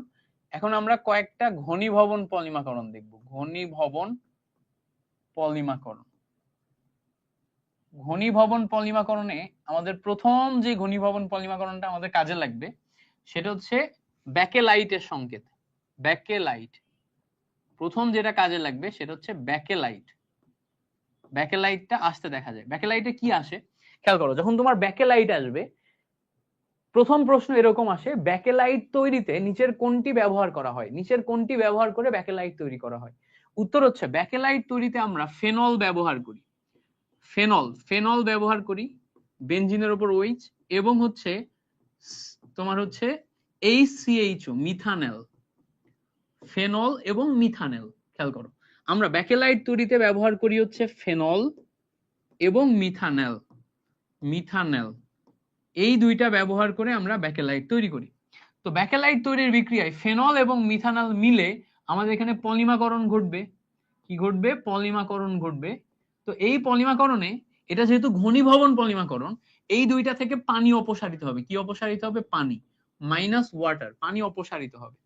এই দুইটা থেকে পানি অপসারিত হবে, পানি অপসারিত হয়ে এটা পলিমাকরণ করবে। এখন বলবা ভাই কিভাবে পলিমাকরণ করবে? দেখো, আমি তোমাকে ডিরেক্ট ব্যাকেলাইটের সংকেত লেখা শেখাবো, আমার সাথে সাথে এটা মনে রাখার ট্রাই করবা। কখনো যদি প্রশ্ন আসতে পারে, এরকম প্রশ্ন আসার চান্স খুব কম, তারপরে যদি আসতে পারে নিচের কোনটি ব্যাকেলাইট, তখন ব্যাকেলাইটের সংকেতটা তোমাকে জানতে হবে। ব্যাকেলাইটের সংকেত কিভাবে লিখে দেখো, ফেনলকে লিখবা 4টা। ফেনল লিখবা কয়টা? 4টা। খেয়াল করো, প্রথমে একটা ফেনল লিখলা, তার ঠিক পাশে এই সাইডে আরেকটা ফেনল লিখলা, 2টা ফেনল লিখছো। এই 2টা ফেনলের ঠিক নিচে, এইটার নিচে একটা, এটার নিচে একটা, আরো 2টা ফেনল লিখবা, বাট এই ফেনলের OH নিচে যাবে। এই 2টা ফেনলের OH যেমন উপরে ছিল না, এই 2টা ফেনলের OH নিচে যাবে। এখানে যে ফেনলটা লিখছি এইটার OH ও নিচে যাবে। তাহলে দেখো, এই 2টা ফেনলের OH উপরে, এই 2টা ফেনলের OH হচ্ছে নিচে। এবার খেয়াল করো, ফেনলের উপরে যে OH আছে, এই যে উপরে OH আছে, এই ফেনলের OH গুলা কিন্তু অর্থ প্যারা নির্দেশক। কি নির্দেশক বলতো? OH হচ্ছে আমাদের অর্থ প্যারা নির্দেশক, তাই না? OH হচ্ছে আমাদের অর্থ প্যারার নির্দেশক। তার মানে কোথাও যদি পলিমাকরণ বিক্রিয়া হয়, তাহলে ডেফিনেটলি এখানে আমাদের অর্থমূলক এবং প্যারামূলক অ্যাক্টিভ হবে। এদিকে অর্থমূলক প্যারামূলক অ্যাক্টিভ হবে। এই ফেনলের জন্য অর্থমূলক, এবং তোমার খেয়াল করো এইদিকে খেয়াল করো, এটা হচ্ছে অর্থমূলক, এটা হচ্ছে প্যারামূলক অ্যাক্টিভ হবে। এদিকে হচ্ছে অর্থমূলক, এই হচ্ছে প্যারামূলক অ্যাক্টিভ হবে। এখন দেখো, প্রত্যেকটা অর্থ প্যারা অবস্থানে কি আছে বলতো? হাইড্রোজেন আছে না? তো আমরা যখন এই ফেনল আর এই ফেনল, 2টা ফেনলকে নিব, এই ফেনল আর এই ফেনল, 2টা ফেনলকে নিব, এই ফেনল থেকে একটা হাইড্রোজেন, এই ফেনল থেকে একটা হাইড্রোজেন, এবং এই HCH এর 1 মোল থেকে একটা অক্সিজেন, 2টা মিলে আমার এখান থেকে 1 মোল পানি অপসারিত হবে। আর এই অক্সিজেন উঠে গেলে এখানে দেখো CH2 মূলক তৈরি হয়, মাঝখানে CH2 মূলক তৈরি হয়ে যাবে। মাঝখানে কি তৈরি হয়ে যাবে? CH2 মূলক। সেম ভাবে এই ফেনল আর এই ফেনল, 2টা ফেনল থেকে 2টা হাইড্রোজেন নিবা, এখান থেকে একটা অক্সিজেন নিবা, পানি অপসারিত হবে, আর এখান থেকে CH2 মূলক এখানে মাঝখানে বসে যাবে। ঠিক আছে? সেম ভাবে এই ফেনল আর এই ফেনল থেকে 2টা হাইড্রোজেন পানি অপসারণ করলো, CH2 মূলক মাঝখানে বসে যাচ্ছে, CH2 মূলক মাঝখানে বসে যাচ্ছে। এই যে যৌগটা তৈরি হচ্ছে, এই যৌগটা হচ্ছে আমাদের ব্যাকেলাইটের সংকেত। N সংখ্যক পরমাণু এরকম ভাবে যুক্ত হয়ে আমাদের ব্যাকেলাইট গঠন করে। এটা হচ্ছে আমাদের ব্যাকেলাইট। বুঝতে পারছো এটা কি? এটা হচ্ছে আমাদের ব্যাকেলাইট। যদি জিজ্ঞেস করে নিচের কোনটি ব্যাকেলাইট, বা এইটা তোমার ইয়াতে দিয়ে দিয়ে বললো ব্যাকেলাইটের সংকেত কোনটা, এটা তুমি লিখতে পারবা। কখনো কখনো পুরা ব্যাকেলাইটটা না থেকে শুধুমাত্র উপরের অংশ দিয়েও কিন্তু ব্যাকেলাইট জিজ্ঞেস করে। এই অংশটা, শুধু এই অংশটা দিয়েও ব্যাকেলাইট বুঝায়। হ্যাঁ, কখনো কখনো শুধু এই অংশটা দিবে, এটা আর এটা, 2টা ফেনলের মাঝখানে একটা CH2 মূলক দিয়ে এটাকে ব্যাকেলাইট বুঝাবে। তো কখনো কখনো এই অংশটা দিয়েও তোমার MCQ তে জিজ্ঞেস করে নিচের কোনটি ব্যাকেলাইটের সংকেত। মেইন MCQ যেটা আসে, ব্যাকেলাইট তৈরিতে কোনটি ব্যবহার করা হয়, উত্তর হচ্ছে ফেনল এবং মিথানল। উত্তর কি? উত্তর হচ্ছে ফেনল এবং মিথানল। তাহলে আমরা ঘনীভবন পলিমাকরণ এটার সবচেয়ে ইম্পর্টেন্ট টপিক যেটা ব্যাকেলাইট, সেটা শিখে ফেলছি। আচ্ছা, এবার আসো, ঘনীভবন পলিমাকরণের আরেকটা পার্ট হচ্ছে ঘনীভবন পলিমাকরণের আরেকটা পার্ট হচ্ছে নাইলন 66, আরেকটা পার্ট হচ্ছে নাইলন 66, এটা পড়তে হবে নাইলন 66। সো আমরা নাইলন 66 একটু ভালো করে পড়বো। নাইলন 66 এ আমাদের দুইটা বিক্রিয়ক থাকে, বিক্রিয়ক দুইটার নাম আগে মুখস্থ করবা, তাহলে নাইলন 66 একদম পানির মতো ইজি হয়ে যাবে। বিক্রিয়ক দুইটার নাম আগে কি করবা, মুখস্থ করবা, তাহলে নাইলন 66 একদম পানির মতো ইজি লাগবে। বিক্রিয়ক দুইটা কি, একটা বিক্রিয়ক হচ্ছে তোমার হেক্সামিথিলিন ডাইঅ্যামিন, একটা বিক্রিয়ক হচ্ছে হেক্সামিথিলিন ডাইঅ্যামিন, হেক্সামিথিলিন ডাইঅ্যামিন।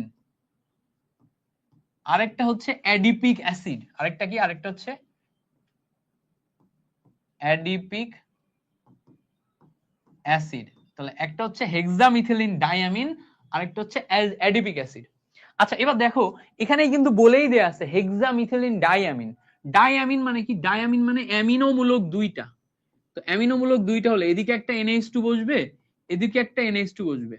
এবার বলছে হেক্সামিথিলিন, তাহলে মিথিলিন মূলক বসবে কয়টা, মিথিলিন মূলক বসবে হচ্ছে তোমার 6টা, 6টা মিথিলিন মূলক আর 2টা অ্যামিন মূলক একত্রিত করে আমরা তৈরি করব হচ্ছে হেক্সামিথিলিন ডাইঅ্যামিন। অ্যাকচুয়ালি যৌগটার সংকেত কেমন, যৌগটার সংকেত হচ্ছে NH2, তারপরে CH2 CH2 CH2 CH2 CH2। দেখো হেক্সামিথিলিন লিখতে গেলে তো বড় হবেই, 1 2 3 4 5, আরো একটা CH2, তারপরে NH2, এই এত বড় করে তারপরে তোমার হচ্ছে হেক্সামিথিলিন ডাইঅ্যামিন। তো এটা হচ্ছে হেক্সামিথিলিন ডাইঅ্যামিন, বুঝতে পারছো? এবার আসো অ্যাডিপিক অ্যাসিডে অ্যাসিড মূলক থাকে হচ্ছে দুইটা, COOH COOH, দুই সাইডে দুইটা অ্যাডিপিক অ্যাসিড থাকে। এবার খেয়াল করো, এবার খেয়াল করো, এখানে আমাদের একটা জিনিস খেয়াল করলে দেখবা হেক্সামিথিলিন ডাইঅ্যামিন বলছে না, হেক্সা ওয়ার্ডটা আছে না, হেক্সা মানে কি 6টা কার্বন ছিল, 6টা কার্বন ছিল, এই জায়গায় কার্বন সংখ্যা 6 না, খেয়াল করো এই জায়গার কার্বন সংখ্যা 6, এই 6 থেকে তোমার নাইলন 6 আসছে, অ্যাডিপিক অ্যাসিডেও কার্বন সংখ্যা 6 হবে, এখান থেকে কার্বন সংখ্যার উপর ডিপেন্ড করে 6 আসতেছে। তার মানে নাইলন 66 এর 66 অ্যাকচুয়ালি কি বুঝায়, 66 অ্যাকচুয়ালি কার্বন সংখ্যা বুঝায়, 66 অ্যাকচুয়ালি কার্বন সংখ্যা বোঝায়, এটাও এমসিকিউ তে আসে। নাইলন 66 এর 66 অ্যাকচুয়ালি কি বুঝায়, এটা কার্বন সংখ্যা বুঝায়। তাহলে কার্বন সংখ্যা বুঝাইলে এখানে আমার অলরেডি 2টা কার্বন চলে গেছে, তার মানে মিথিলিন মূলক কয়টা বসবে, উত্তর হচ্ছে 4টা। 2টা কার্বন অলরেডি চলে গেছে, তার মানে মিথিলিন মূলক কয়টা বসবে, 4টা। তাহলে আমি এখান থেকে 2টা বিক্রিয়ক পেয়ে গেলাম, একটা হচ্ছে হেক্সামিথিলিন ডাইঅ্যামিন আর একটা হচ্ছে অ্যাডিপিক অ্যাসিড। এই দুইটার উপস্থিতিতে এখন আমাদের যেটা করা লাগবে সেটা হচ্ছে এইটাকে ঘনীভবন পলিমাকরণ করা লাগবে। তো আমরা দেখেই বুঝতে পারছি এখানে ওই যে আগে আমরা দেখছিলাম না, এখান থেকে একটা হাইড্রোজেন যাবে, এখান থেকে OH যাবে, যে পানি অপসারণ হবে, পানি অপসারণ করলে আমরা কি করব, এটা তোমার CONH পলিমার করব, পেপটাইড বন্ধন তৈরি করতে পারবো। পেপটাইড বন্ধনের মাধ্যমে এখানে আমাদের হচ্ছে তোমার নাইলন 66 তৈরি হবে। তো আমরা একটু দেখার চেষ্টা করি। প্রথমত আমরা এখানে NH2 লিখলাম, তারপরে CH2 লিখলাম, এই সাইডে NH2 লিখলাম, প্লাস এটার সাথে COOH CH2 লিখলাম। এই দুইটাকে একত্রিত করলে, খেয়াল করো এই দুইটাকে একত্রিত করলে এই সাইডের H, এই সাইডের H, এই সাইডের COOH, এই সাইডের COOH মিলে পানি অপসারণ যখন হচ্ছে, এই সাইড থেকে NH2 থেকে NH চলে গেল, তারপরে দেখো CH2 পাইলাম। পরে যে NH আছে এই NH এর সাথে খেয়াল করে দেখো এই সাইডে COOH এর CO চলে আসতেছে, তাহলে দেখো NH CO এরকম বন্ড আসছে না, মানে CONH বন্ড আসছে। ঠিক তারপরে CH2 এটা আসে, তার ঠিক অপোজিট সাইডে এই সাইডে আমাদের কি থাকে, CO, এই হাতও খোলা, এদিকের হাত খোলা, এদিকের হাত খোলা, এই মিলে দেখো আমার পলিমার গঠন করলো। তাহলে দেখো N সংখ্যক অ্যাডিপিক অ্যাসিড, N সংখ্যক হেক্সামিথিলিন ডাইঅ্যামিন একত্রিত হয়ে আমার এই যে পলিমার গঠন করতেছে। এটা হচ্ছে নাইলন 66 এর পলিমাকরণ বিক্রিয়া। তাহলে এখানে কি অপসারণ হচ্ছে, উত্তর হচ্ছে এখানে কিন্তু আমাদের পানি অপসারণ হচ্ছে, বা ঘনীভবন কি হচ্ছে, পানি ঘনীভূত হচ্ছে। তো এখান থেকে এমসিকিউ কি আসে, দুইটা এমসিকিউ আসে, যে নিচের কোনটি নাইলন 66 এর বিক্রিয়ক, উত্তর হচ্ছে হেক্সামিথিলিন ডাইঅ্যামিন এবং অ্যাডিপিক অ্যাসিড। নিচের কোনটি অ্যাডিপিক অ্যাসিডের সংকেত, নিচের কোনটি হেক্সামিথিলিন ডাইঅ্যামিনের সংকেত, এগুলা কোশ্চেন আসে। এইগুলার পাশাপাশি এটা জিজ্ঞেস করে যে নাইলন 66 এ কার্বন সংখ্যা কত, উত্তর হচ্ছে নাইলন 66 এ কার্বন সংখ্যা হচ্ছে 6। মনে থাকবে নাইলন 66 এ কার্বন সংখ্যা কত, নাইলন 66 এ কার্বন সংখ্যা হচ্ছে 6। ক্লিয়ার, আশা করি বুঝতে পারছো। এবার আসো পলিমাকরণে একটা জটিল বিক্রিয়া আছে, জাস্ট এখান থেকে আমি যে ইনফরমেশনটা দিব ইনফরমেশনটা মনে রাখলেই হবে। এই জটিল বিক্রিয়াটা শেখা লাগবে না। মেলামাইন রেজিন, ঠিক আছে, মেলামাইন রেজিন বা মেলাডুর, এইটার বেসিক ইনফরমেশনটা মনে রাখবা। মেলামাইন রেজিন বা এটার আরেকটা নাম হচ্ছে মেলাডুর। এইটার জন্য বিক্রিয়ক কে কে, এটা আমার জিজ্ঞেস করে, অনেক সময় জিজ্ঞেস করে, তো এটা মাথায় রাখবা। ইউরিয়া প্লাস হচ্ছে HCHO মিথানল, ইউরিয়া এবং HCHO মিথানল, এই দুইটা মিলে তোমার মেলাডুর তৈরি করে, মেলাডুর বা মেলামাইন রেজিন তৈরি করে। তো মেলামাইন রেজিন বা মেলাডুর, তো ইউরিয়া সংকেত তো জানো তাই না? ইউরিয়ার সংকেত কি? ইউরিয়ার সংকেত হচ্ছে NH2CO NH2। তোমার এমসিকিউ তে এটা আসে, নিচের কোনটি মেলামাইন রেজিন বা মেলাডুর তৈরিতে ব্যবহার করা হয়? উত্তর হচ্ছে ইউরিয়া এবং মিথানল। ইউরিয়া এবং মিথানল দিয়ে আমরা ব্যাকেলাইট তৈরি করতে দেখছি একটু আগে, মিথানল দিয়ে মেলাডুরও তৈরি করে। মিথানল দিয়ে কি দেখছি একটু আগে? ব্যাকেলাইট তৈরি করতে দেখছি, আবার সেই মিথানল দিয়ে আমরা কিন্তু হচ্ছে মেলাডুরও প্রস্তুত করি। ঠিক আছে, সো এটা আমাদের মাথায় রাখতে হবে। ওকে, এবার আসবো আমরা আমাদের আজকের ক্লাসের আরেকটা পার্ট। এই পার্টটাকে বলতেছি আমরা বায়ো অণু। বায়ো অণু মানে হচ্ছে কি, তোমার এই যে বিভিন্ন টাইপের তোমার ইয়া আছে না, গ্লুকোজ, চিনি, এগুলো আছে না, এর মধ্যে আমাদের দুই ধরনের বন্ধন শিখতে হয়। একটা হচ্ছে আলফা গ্লাইকোসাইডিক বন্ড, আর একটা হচ্ছে beta glycosidic bond. Alpha glycosidic bond, beta glycosidic bond, এইগুলা সম্পর্কে একটু জানতে হয়। এটা হচ্ছে বায়ো অণু পার্টে আছে। তো আমরা এটা একটু ভালো করে দেখবো, চলো আমরা একটু দেখি। বায়ো অণু পার্টে আমাদের প্রথম যে জিনিসটা লাগবে সেটা হচ্ছে আমাদের নরমাল যে চিনি আছে, এমসিকিউ বেস পড়াশোনা করাবো, যতটুকু এমসিকিউ তে লাগবে ততটুকু একটু সুন্দর করে শিখে রাখো।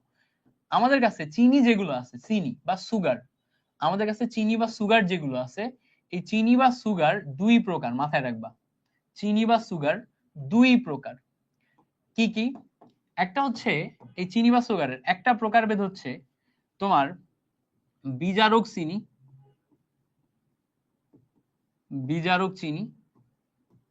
আরেকটা হচ্ছে অবিজারক চিনি। আচ্ছা, বিজারক চিনি যেটা, এটাকে বলা হচ্ছে রিডিউসিং সুগার। হ্যাঁ, রিডিউসিং সুগার, ইংলিশে বলা হচ্ছে রিডিউসিং সুগার। অবিজারক চিনি যেটা, এটাকে বলা হচ্ছে নন রিডিউসিং সুগার। তাহলে বিজারক চিনি এবং অবিজারক চিনি দুইটার ভিতরে নামে পার্থক্য বুঝতে হবে।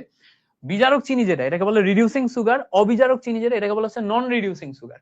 বিজারক চিনি যেটা, এইটার অ্যাকচুয়াল কাহিনী কি, মানে এটাকে কেন বিজারক চিনি বলা হয়? যাদের অ্যালডিহাইড মূলক থাকে, খেয়াল করবা, যাদের অ্যালডিহাইড CHO মূলক থাকে, এবং যারা তোমার টলেন বিকারক এবং ফেলিং সলিউশন এই দুইটার সাথে বিক্রিয়া করে, তারা হচ্ছে বিজারক চিনি। যেগুলাতে অ্যালডিহাইড মূলক থাকে, যারা টলেন রিয়েজেন্ট এবং ফেলিং দ্রবণ, খেয়াল করো, TR মানে হচ্ছে টলেন বিকারক, যারা হচ্ছে টলেন বিকারকের সাথে বিক্রিয়া করে এবং ফেলিং দ্রবণের সাথে বিক্রিয়া করে, এই টলেন বিকারক এবং ফেলিং দ্রবণের সাথে কারা বিক্রিয়া করে? অ্যালডিহাইড বিক্রিয়া করে। মানে কি? CHO থাকতে হবে। যে সমস্ত চিনির মধ্যে CHO আছে, যারা টলেন বিকারক এবং ফেলিং দ্রবণের সাথে বিক্রিয়া করে, তাদেরকে বলা হয় বিজারক চিনি বা রিডিউসিং সুগার। আর যারা, দেখো আরেকটা পার্ট কি, হচ্ছে যাদের মধ্যে কোনো তোমার অ্যালডিহাইড গ্রুপ CHO এটা থাকে না, যারা টলেন রিয়েজেন্টের সাথে বিক্রিয়া করে না, ফেলিং দ্রবণের সাথে বিক্রিয়া করে না, এদেরকে বলা হচ্ছে নন রিডিউসিং সুগার। এবার খেয়াল করো, নন রিডিউসিং সুগার কারা? সুক্রোজ হচ্ছে নন রিডিউসিং সুগার। সুক্রোজ চিনি যেটা আছে, এর মধ্যে কোনো CHO গ্রুপ নাই। সুক্রোজ চিনির মধ্যে কোনো CHO গ্রুপ নাই। সুক্রোজ চিনি ছাড়াও সমস্ত পলিস্যাকারাইডের মধ্যে, এটা মাথায় রাখবে, এগুলো এমসিকিউতে আসবে। পলিস্যাকারাইড, এইটার মধ্যেও CHO গ্রুপ নাই, এই জন্য এটা নন রিডিউসিং সুগার।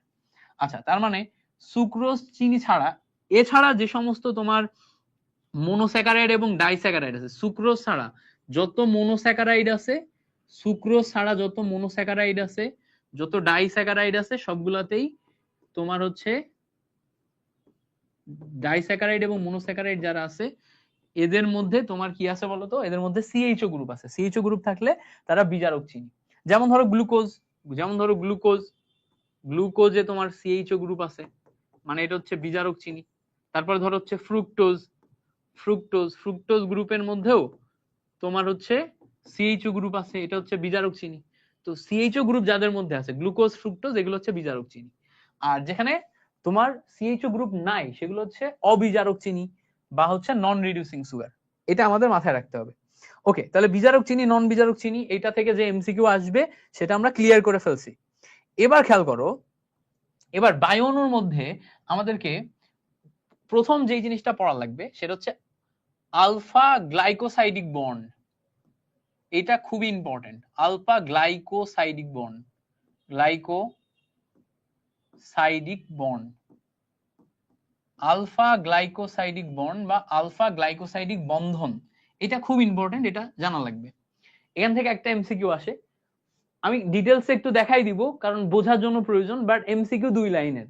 যদি মেডিকেল অ্যাডমিশন ক্যান্ডিডেট হও তাহলে 2 লাইন এমসিকিউ মুখস্থ করলেই হচ্ছে, বাট আমি তোমাকে একটু ডিটেলস দেখাই দিব। দেখো, আলফা গ্লাইকোসাইডিক বন্ড এটা আলফা ডি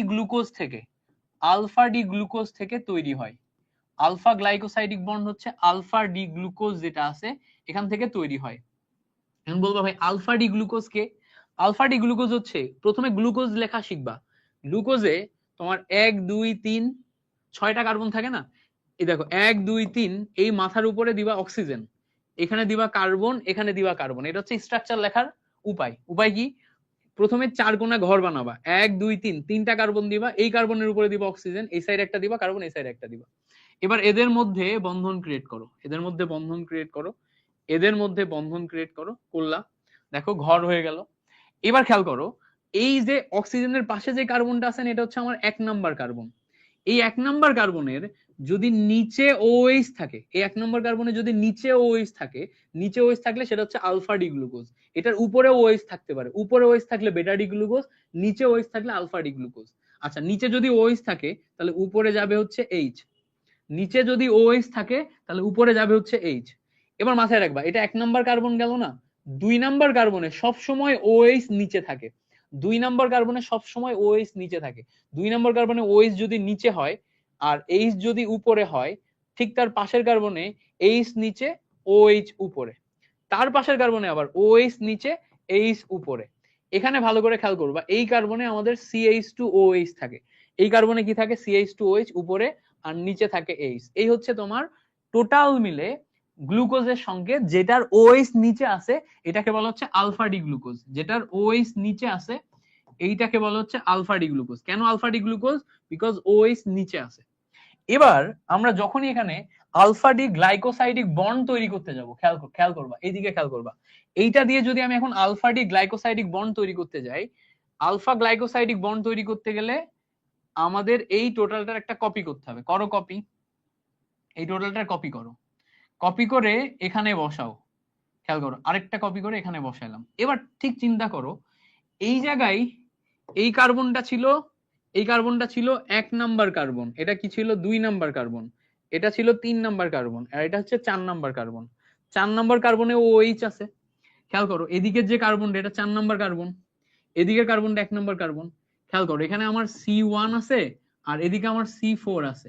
C1 কার্বনের OH আর C4 কার্বনের OH, এই দুইটা OH মিলে, C1 কার্বনের OH আর C4 কার্বনের OH, এই দুইটা OH মিলে যদি আমি এখান থেকে 1 মোল পানি অপসারণ করি, এই জায়গা থেকে যদি আমি 1 মোল পানি অপসারণ করি, তখন যেটা হয়, এই দুইটা মিলে যদি আমার 1 মোল পানি অপসারণ হয়, এখান থেকে OH উঠে যে একটা অক্সিজেন থাকে, এই একটা অক্সিজেনের দুইটা গ্লুকোজের মাঝখানে একটা বন্ড তৈরি করে, এই বন্ডকে বলা হচ্ছে আলফা গ্লাইকোসাইডিক বন্ড। এই বন্ডকে বলা হচ্ছে আলফা গ্লাইকোসাইডিক বন্ড। ঠিক আছে, সো বেসিক সহ পড়াই দিলাম। এই আলফা গ্লাইকোসাইডিক বন্ড এটা কোথায় থাকে? এই আলফা গ্লাইকোসাইডিক বন্ড থাকে হচ্ছে স্টার্সে। আমরা যে সমস্ত স্টার্স খাই না, ভাত খাই না, ভাত গম এগুলো স্টার্স না, এই স্টার্স হচ্ছে আলফা গ্লাইকোসাইডিক বন্ড দিয়ে তৈরি হয়।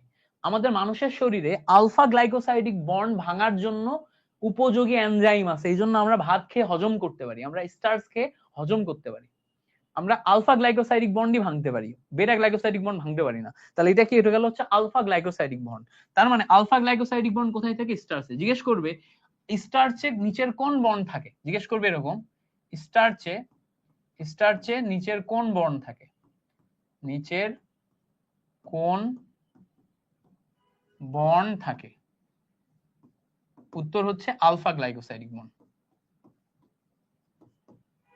আলফা গ্লাইকোসাইডিক বন্ড, বুঝতে পারছো? সেই আলফা গ্লাইকোসাইডিক বন্ড কি? আলফা গ্লাইকোসাইডিক বন্ড হইতেছে যদি আমার আলফা ডি গ্লুকোজ হয়, আলফা ডি গ্লুকোজকে ওএইচটা যদি কার্বনের নিচে থাকে সেটা হচ্ছে alpha D glucose. Alpha D glucose যদি হয়, আলফা ডি গ্লুকোজ যখন হবে তখন দেখবা এরকম সোজাসুজি প্লেন বরাবর নিচের তলে আমার অক্সিজেন দিয়ে ব্রিজ করবে, ব্রিজ করছে নিচের তলে। এবার বলবা ভাই তাহলে বেটা ডি গ্লুকোজ কি? তাহলে দেখো এখন যখন আমরা বেটা গ্লাইকোসাইডিক বন্ডে যাব, বেটা গ্লাইকোসাইডিক বন্ডে যাব, বেটা গ্লাইকোসাইডিক বন্ড, বন্ড বা বন্ধন, যখন আমরা বেটা গ্লাইকোসাইডিক বন্ডে যাব তখন আমাদের লাগবে হচ্ছে বেটা ডি গ্লুকোজ। কি লাগবে? বেটা ডি গ্লুকোজ। বেটা ডি গ্লুকোজের ক্ষেত্রে কি ঘটবে বলতো? ওএইচটা উপরে থাকবে। এখন কিভাবে লিখবো? প্রথমে তোমাকে লেখা শেখাই, আবারও বলছি, প্রথম কার্বন নিলাম, দ্বিতীয় কার্বন নিলাম, তৃতীয় কার্বন নিলাম, এই কার্বনের উপরে নিব অক্সিজেন, এই সাইডে একটা কার্বন, এই সাইডে একটা কার্বন। এবার কি করবা? প্রত্যেকের মাঝখানে ব্রিজ করো, হাত দিয়ে বন্ধন তৈরি করো, করো বন্ধন তৈরি করে ফেলছি। এবার দেখো প্রথম কার্বনের উপরে যদি ওএইচ থাকে তখন সেটা বেটা, উপরে যদি ওএইচ থাকে তাহলে সেটা বেটা, নিচে ওএইচ থাকলে কি সেটা হচ্ছে আলফা। উপরে ওএইচ আছে না, দেখো এখন ওএইচটা কোথায়? ওএইচটা উপরে, উপরে ওএইচ থাকলে সেটা বেটা। আমি বলছি 2 নাম্বার কার্বনে সবসময় নিচে ওএইচ থাকে, 2 নাম্বার কার্বনে সবসময় নিচে ওএইচ থাকে, উপরে এইচ থাকে। এখানে ওএইচ নিচে হলে এখানে চলে যাবে আবার উপরে, এখানে উপরে গেছে, পরেরটাই যাবে আবার নিচে, পরেরটাই নিচে, এখানে ওএইচ। এই CH2OH সবসময় উপরে হয়, আর এখানে থাকে একটা হাইড্রোজেন। এইটা গেল হচ্ছে আমার, এটা কি? এটা হচ্ছে বেটা ডি গ্লুকোজ গেল। এই যে বেটা ডি গ্লুকোজ গেল, এখন আমরা এই বেটা ডি গ্লুকোজকে যদি 1 মোলের জায়গায় 2 মোল নিই, এটাকে কপি করলাম, এটাকে কপি করে 1 মোলের জায়গায় 2 মোল নিলাম, একদম 1 মোলের জায়গায় 2 মোল নিলাম। খেয়াল করে দেখবা 1 মোলের জায়গায় 2 মোল নিলে এই জায়গায় আমার 1 নাম্বার কার্বনে OH আছে C1, এখানে আমার 4 নাম্বার কার্বনে OH আছে, বাট 1 নাম্বার কার্বনে OH উপরে, 4 নাম্বার কার্বনে OH নিচে, সেম তলে নাই। এখন আমার C1 আর C4 এই দুইটা থেকে OH থেকে পানি অপসারণ করতে হবে। কি করতে হবে? 1 মোল পানি অপসারণ করতে হবে। তাহলে এখান থেকে OH আর এখান থেকে OH পানি অপসারণ করলে, খেয়াল করবা এখান থেকে OH আর এখান থেকে OH পানি অপসারণ করলে এই বরাবর একটা অক্সিজেনের মাঝ বরাবর কোনাকুনি বন্ধন তৈরি হয়। দেখবা এটা হচ্ছে কোনাকুনি বন্ধন তৈরি হয়েছে, কোনাকুনি। এই যে কোনাকুনি বন্ধন তৈরি হয়েছে এটাকে বলা হচ্ছে beta glycosidic bond, beta glycosidic bond, beta glycosidic. এই যে বেটা গ্লাইকোসাইডিক বন্ড, এটা তোমার হচ্ছে সেলুলোজে তৈরি হয়। এই বেটা গ্লাইকোসাইডিক বন্ড কোথায় তৈরি হয়? এটা হচ্ছে সেলুলোজে তৈরি হয়। এই জন্য আমরা সেলুলোজ খাইতে পারি না, কারণ এই বেটা গ্লাইকোসাইডিক বন্ড ভাঙার মতো কোনো এনজাইম মানুষের শরীরে নাই। দেখবা এরকম একটা প্রশ্ন আছে যে গরু ঘাস খায় কিন্তু মানুষ কেন খাইতে পারে না? কারণ সেলুলোজ যেগুলো আছে, সেলুলোজ বেটা গ্লাইকোসাইডিক বন্ড দিয়ে তৈরি, যেটা গরু হজম করতে পারে, গরু ভাঙতে পারে, ওর শরীরে এনজাইম আছে ভাঙার জন্য, মানুষের শরীরে নাই। বুঝতে পারছো? ক্লিয়ার করতে পারছি? ওকে, গ্রেট। এই পর্যন্ত আসি। এবার আসবো আমাদের আজকে লাস্ট টপিক, সেটা কি? সেটা হচ্ছে আয়ার বর্ণালীর সাহায্যে কার্যকরীমূলক শনাক্তকরণ। এটা হচ্ছে আমাদের আজকে লাস্ট টপিক, আয়ার বর্ণালীর সাহায্যে কার্যকরীমূলক শনাক্তকরণ। তোমাদের কমেন্টগুলো একটু পড়ি। ওকে, যারা যারা এখনো ক্লাসে আছো বলো এই পর্যন্ত যদি বুঝতে পারো তাহলে কমেন্টে লিখবা ভাইয়া ক্লিয়ার। এই পর্যন্ত যদি বুঝতে পারো তাহলে কমেন্টে লিখবা ক্লিয়ার। আর যদি বুঝতে না পারো তাহলে বলবা যে ভাইয়া এইটা বুঝি নাই, কোনটা বুঝো নাই সেটা বলো। এ পর্যন্ত বুঝতে পারলে কমেন্টে লিখবা ক্লিয়ার। ক্লিয়ার কিনা বলো। আমি একদম স্লো বুঝাইছি, কিন্তু একদম স্লো বুঝাইছি, চেষ্টা করছি ধরে ধরে বুঝাইতে, তারপরেও অনেকের মাথার উপর দিয়ে যাচ্ছে। শুরু করছিলাম আমরা 400 স্টুডেন্ট নিয়ে, 130 জন চলে গেছে, সো অনেকের তারপরেও মাথার উপর দিয়ে চলে গেছে।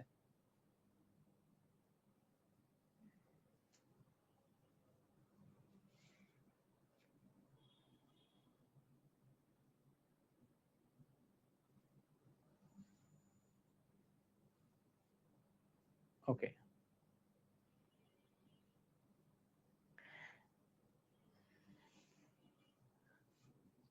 আচ্ছা একটা কথা বলি, যারা বলছো যে এইটা বুঝো নাই, এই যে লাস্ট দুইটা টপিক বেটা গ্লাইকোসাইডিক বন্ড যারা বুঝো নাই বলছো, আর যারা আলফা গ্লাইকোসাইডিক বন্ড যারা বুঝো নাই বলছো, তোমরা হচ্ছে আলফা গ্লাইকোসাইডিক বন্ড এবং বেটা গ্লাইকোসাইডিক বন্ড না বুঝার পিছনে সবচেয়ে বড় রিজন হচ্ছে তুমি কখনো গ্লুকোজ আঁকা শিখো নাই। গ্লুকোজ আঁকা শিখো না, আমি ক্লাসের যেই পার্টটাতে গ্লুকোজ আঁকা শেখালাম, আগে তুমি গ্লুকোজ আঁকাটা শিখবে, এবং গ্লুকোজের যেগুলো আমি পয়েন্ট করে দিলাম যে 1 নাম্বার কার্বনে ওএইচ নিচে হলে কি হয়, ওএইচ উপরে হলে কি হয়, এই জিনিসপত্রগুলো একটু সুন্দর করে আগে লেখা শিখে নিবা। লেখা শেখার পর আমি যেভাবে যেভাবে জিনিসটা করাইছি এভাবে এভাবে আমার সাথে সাথে খাতায় প্র্যাকটিস করবা। 5-6 বার প্র্যাকটিস করলে তুমি পারবা। এবার বলবা ভাই 5-6 বার প্র্যাকটিস করতে যে আমার ধাপে ধাপে বোঝা লাগবে, বোঝার জন্য তুমি করবা কি, আমি যে অংশটা এটা পড়াইছি না ওই ভিডিওটা তুমি টেনে টেনে 4 বার 5 বার 6 বার দেখবা। ভিডিওটা টেনে টেনে 4 বার 5 বার 6 বার দেখলে দেখবা এটা তোমার একদম ক্লিয়ার হয়ে গেছে। এটা একদম সহজ। যারা আগে একবার হালকা জানো, গ্লুকোজের সংকেত জানো, মা তোমার বায়োলজিতে পড়ছো, তাদের জন্য এটা একদম পানির মতো ইজি। আর যারা বায়োলজিতে পড়ো নাই তাদের জন্য একটু কঠিন লাগছে। একজন বলছে ভাই নাইলন 66টা বুঝি নাই। নাইলন 66 এর জন্য আহামরি এমন কিচ্ছু করি নাই। নাইলন 66 এ কি করছিলাম, এই নাইলন 66 এ হেক্সামিথিলিন ডায়ামিন লেখা শিখছি, অ্যাডিপিক অ্যাসিড লেখা শিখছি। বলছিলাম অ্যাডিপিক অ্যাসিডে তোমার 6টা কার্বন বিশিষ্ট অ্যাসিড, হেক্সামিথিলিন ডায়ামিনও 6টা কার্বন বিশিষ্ট অ্যামিন। এবার আমি কি করছি, এই দুইটা জায়গা থেকে তোমার পানি অপসারণ করে সিওএনএইচ বন্ড করছি, দ্যাটস ইট। যদি তোমার এই বিক্রিয়া মনে না থাকে দরকার নাই, তুমি জাস্ট মনে রাখবা যে নাইলন 66 এ 66 মানে দুইটা বিক্রিয়কে কার্বন সংখ্যা 6 করে থাকে। আর দুইটা বিক্রিয়কের নাম মুখস্থ করবে, একটা হচ্ছে হেক্সামিথিলিন ডায়ামিন আর একটা হচ্ছে অ্যাডিপিক অ্যাসিড। দুইটা সংকেত লেখা শিখবা, এইটুকু করলেই শেষ। ঠিক আছে, যাদের মাথায় ঢুকতেছে না তারা হচ্ছে জাস্ট এমসিকিউ এর জন্য যতটুকু লাগবে ততটুকু শিখবা। এবার আসো, লাস্ট টপিক হচ্ছে আমাদের আয়ার বর্ণালী। এটা তোমরা অনেকেই বুঝো না, ঠিক আছে, এটা তোমরা কি করো, অনেকেই বুঝো না। তো যারা যারা হচ্ছে তোমার আয়ার বর্ণালী একদম বুঝো না, আয়ার বর্ণালী ইটস এ হিউজ টপিক, হ্যাঁ হিউজ টপিক। এন্ড আয়ার বর্ণালীর ডেপথে যাইতে গেলে আমাদের বিশাল বড় ক্লাস লাগবে, একাডেমিক ক্লাস। অনেকেই দেখা যাচ্ছে আয়ার বর্ণালী একাডেমিকেও পড়ায় না, বিকজ এটা অনেকের মাথার মধ্যে ঢুকানো যায় না। তো আমি তোমাকে এটা খুব সহজে কনসেপ্টটা বোঝানোর চেষ্টা করব, এবং যে কয়টা এমসিকিউ আসে জাস্ট ওই কয়টা স্পট পড়াবো। আমরা অনেক ডেপথে যাব না, জাস্ট এমসিকিউ স্পট গুলা বুঝে বুঝে পড়বো। আমি আবার বলি এমসিকিউ স্পট গুলা বুঝে বুঝে পড়বো। আচ্ছা এবার খেয়াল করো, আমরা একটু বোঝার চেষ্টা করব। চিন্তা করো যে আমাদের কাছে একটা জৈব যৌগ আছে RCHO। এটা হচ্ছে একটা জৈব যৌগ। এই জৈব যৌগের অ্যালডিহাইড মূলক আছে না, আমরা অ্যালডিহাইড মূলক শনাক্তকরণের জন্য ফেহলিং দ্রবণ দিই, আমরা টলেন বিকারক দিই। তো তুমি যদি এই অ্যালডিহাইড মূলক শনাক্তকরণের জন্য টলেন বিকারক ইউজ করো, তাহলে ওই টলেন বিকারক ইউজ করে শনাক্তকরণ করলে জৈব যৌগটাও নষ্ট হয়ে যাবে, টলেন বিকারকও নষ্ট হয়ে যাবে, তাই না? তাহলে শনাক্তকরণের জন্য আমরা কি করতেছি, বেশ কিছু বিক্রিয়ক নষ্ট করে ফেলতেছি না? তাহলে এইটা একটা জটিল প্রসেস। বিকারক বা বিক্রিয়কের মাধ্যমে মূলক শনাক্তকরণ একটা জটিল প্রসেস, এবং যেখানে আমাদের অপচয় হয়, এবং এটা সময় সাপেক্ষ ব্যাপার। এখন আমি যদি চাই খুব অল্প সময়ে স্বল্প ব্যয়ে জৈব যৌগের কার্যকরী মূলকটা শনাক্তকরণ করব, তখন কিভাবে করা যায়? তখন করা যায় আয়ার রশ্মির সাহায্যে। আয়ার রশ্মির সাহায্যে। এখন তুমি বলবা ভাই আয়ার রশ্মির সাহায্যে আমি কিভাবে শনাক্তকরণ করব? খুব সিম্পল। এটার জন্য আমাদের একটা থিওরি জানা লাগবে। চিন্তা করো আমাদের কাছে হাইড্রোজেন এবং ক্লোরিন একত্রে আছে। এই যে হাইড্রোজেন এবং ক্লোরিন একত্রে আছে, এটা কি ধরনের বন্ধনে আছে বলতো? এটা অ্যাকচুয়ালি সমযোজী বন্ধনে আছে। কি বন্ধনে আছে? সমযোজী বন্ধনে আছে। তো এখানে যে বন্ধনটা থাকে, এই যে বন্ধনটা থাকে, আমরা দেখে বুঝতেছি যে এখানে হাইড্রোজেন একটা ইলেকট্রন শেয়ার করছে, ক্লোরিন একটা ইলেকট্রন শেয়ার করছে, এখানে একটুকু একটা বন্ধন আছে। বাট বাস্তবে বন্ধনটা এভাবে থাকে না। হাইড্রোজেন এবং ক্লোরিন এর মাঝখানে যে বন্ধনটা হয়, এই বন্ধনটা অ্যাকচুয়ালি স্প্রিং এর মতো হয়, এরকম স্প্রিং এর মতো হয়। বন্ধনটা কি হয় খেয়াল করে দেখো, বন্ধনটা এরকম স্প্রিং এর মতো হয়, স্প্রিং এর মতো হয়। তো স্প্রিং কি করে বলতো? স্প্রিং সংকোচন প্রসারণ করে না, সামনের দিকে আগায় যায়, সামনের দিকে আগায় যায়। দুই সাইড থেকে কার্বন কি করবে, কার্বন এবং হাইড্রোজেন এরকম করে স্প্রিং এর মতো সামনের দিকে আগাবে, সামনের দিকে আগাবে, পিছনের দিকে সরে যাবে, সামনের দিকে আগাবে, পিছনের দিকে সরে যাবে। এই সামনের দিকে আগানো পিছনের দিকে সরে যাওয়া, এটাকে বলে হচ্ছে frequency, vibration, VIBRATION, vibration. Vibration হলে এখানে আমাদের একটা ফ্রিকোয়েন্সি তৈরি হবে। ভাইব্রেশন হলে এখানে আমাদের কি হবে, একটা ফ্রিকোয়েন্সি তৈরি হবে। এখানে যদি একটা বন্ধনে, এটা যদি সমযোজী বন্ধন হয়, এটা অনেকটা স্প্রিং এর মতো কাজ করে, এখানে ভাইব্রেশন হয়। ভাইব্রেশন হলে এখানে কি হবে, এখানে ফ্রিকোয়েন্সি তৈরি হবে। যদি এখানে ভাইব্রেশন হয়, ভাইব্রেশনের কারণে ফ্রিকোয়েন্সি তৈরি হয়, ফ্রিকোয়েন্সি তৈরি হলে এখানে এনার্জিও আছে, এখানে এনার্জিও আছে, তাই না? E equals to H F, এনার্জিও আছে। আচ্ছা, এনার্জি যদি থাকে তাহলে এখানে আমাদের তরঙ্গ দৈর্ঘ্যও আছে, H C divided by lambda. তরঙ্গ দৈর্ঘ্য যদি থাকে তাহলে এখানে আমরা তরঙ্গ সংখ্যাও বের করতে পারবো, তরঙ্গ সংখ্যা 1 ডিভাইডেড বাই ল্যামডা। তার মানে দেখো আমরা বলতে পারবো যে এখানে ঠিক যেই ভাইব্রেশনটা হচ্ছে এই ভাইব্রেশনের তরঙ্গ সংখ্যা কত। তাহলে আমরা এখানে কি বলতে পারবো, এখানে যেই ভাইব্রেশনটা হচ্ছে এই ভাইব্রেশনের তরঙ্গ সংখ্যা কত। এবার এখানে কি শুধু ভাইব্রেশন ঘটে, উত্তর হচ্ছে না, শুধু ভাইব্রেশন ঘটে না, এখানে রোটেশন ঘটে, এখানে রোটেশনও ঘটে। ভাইব্রেশনে যেমন আমরা স্ট্রেস করতেছি, আবার সংকোচন করতেছি, সংকোচন প্রসারণ করতেছি, এখানে রোটেশনও ঘটে। রোটেশন মানে কি, রোটেশন মানে হইতেছে খুব সিম্পল, রোটেশন মানে হইতেছে এই ক্লোরিন হাইড্রোজেনের জায়গায় রোটেট করবে, হাইড্রোজেন ক্লোরিনের জায়গায় রোটেট করবে। তো এখানে তার মানে দুই ধরনের গতি আছে, একটা হচ্ছে সামনে পিছনে গতি, আর একটা হচ্ছে এরকম ঘূর্ণন গতি, এভাবে ঘুরতেছে, দুই ধরনের গতি আছে। তো যদি এভাবে রোটেট করে, রোটেট করলে ক্লোরিনের জায়গায় হাইড্রোজেন, হাইড্রোজেনের জায়গায় ক্লোরিন চলে যায়, এটার জন্য একটা এনার্জি ক্ষয় হইতেছে, এটার জন্য কি হইতেছে, একটা এনার্জি ক্ষয় হইতেছে। এবার তুমি চিন্তা করো, এবার তুমি চিন্তা করো, এভাবে চিন্তা করো, এভাবে চিন্তা করো, এটা একটা দোলনা, ঠিক আছে? খুব সহজে বুঝাবো, এটা একটা দোলনা। এই দোলনাটা এই বরাবর দুলতেছে, এই বরাবর দুলে সামনের দিকে যাচ্ছে। এবার এটা যেহেতু দোলনা সামনের দিকে দুলে যাচ্ছে, তুমি এখানে দাঁড়ায় আছো, তুমি এখানে দাঁড়ায় আছো, তুমি কি করতেছো, দোলনা আসতেছে আমার দিকে, আমি একদম এভাবে দাঁড়ায় আছি, যেই আমার দিকে আসছে আমি ওরে ধাপ করে মারছি। তো ধাপ করে মারলে ও সামনের দিকে আগাবে, আগাবে না, ওর গতির সাথে আমার গতিটা বিপরীত দিকে কাজ করবে। ওর গতির সাথে আমার গতিটা যদি বিপরীত দিকে কাজ করে, তাহলে এখানে আমাদের বিপরীত প্রতিক্রিয়া বল যাচ্ছে, বিপরীত প্রতিক্রিয়া বলে আমরা কি করতেছি, আমরা ওর কাজের বিরুদ্ধে কাজ করতেছি, ফলে আমাদের এই শক্তিটা কাজে লাগতেছে না, শক্তির অপচয় হচ্ছে।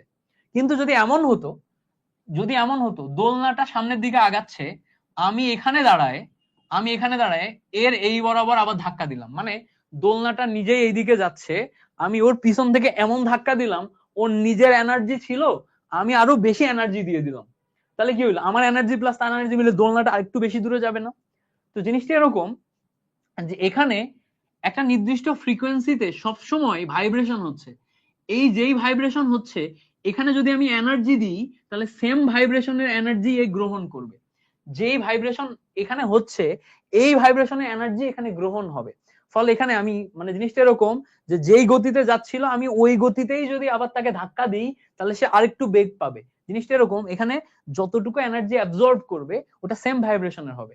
তো জিনিসটা এরকম হয় যে সমযোজী যৌগের যে সমস্ত বন্ধনগুলো আছে, মাথায় রাখবো, সমযোজী যৌগের যে সমস্ত বন্ধনগুলো আছে এই বন্ধনগুলাতে, আমি আবার বলি, সমযোজী যৌগের যে সমস্ত বন্ধনগুলো আছে এই বন্ধনগুলাতে সব সময় মিডল আয়ার, মিডল আয়ার তরঙ্গ দৈর্ঘ্যের, মিডল আয়ার এটা তরঙ্গ দৈর্ঘ্য কত, 2.5 মাইক্রোমিটার থেকে, মাইক্রোমিটার থেকে 25 মাইক্রোমিটার, এই তরঙ্গ দৈর্ঘ্যের এনার্জি শোষণ হয়।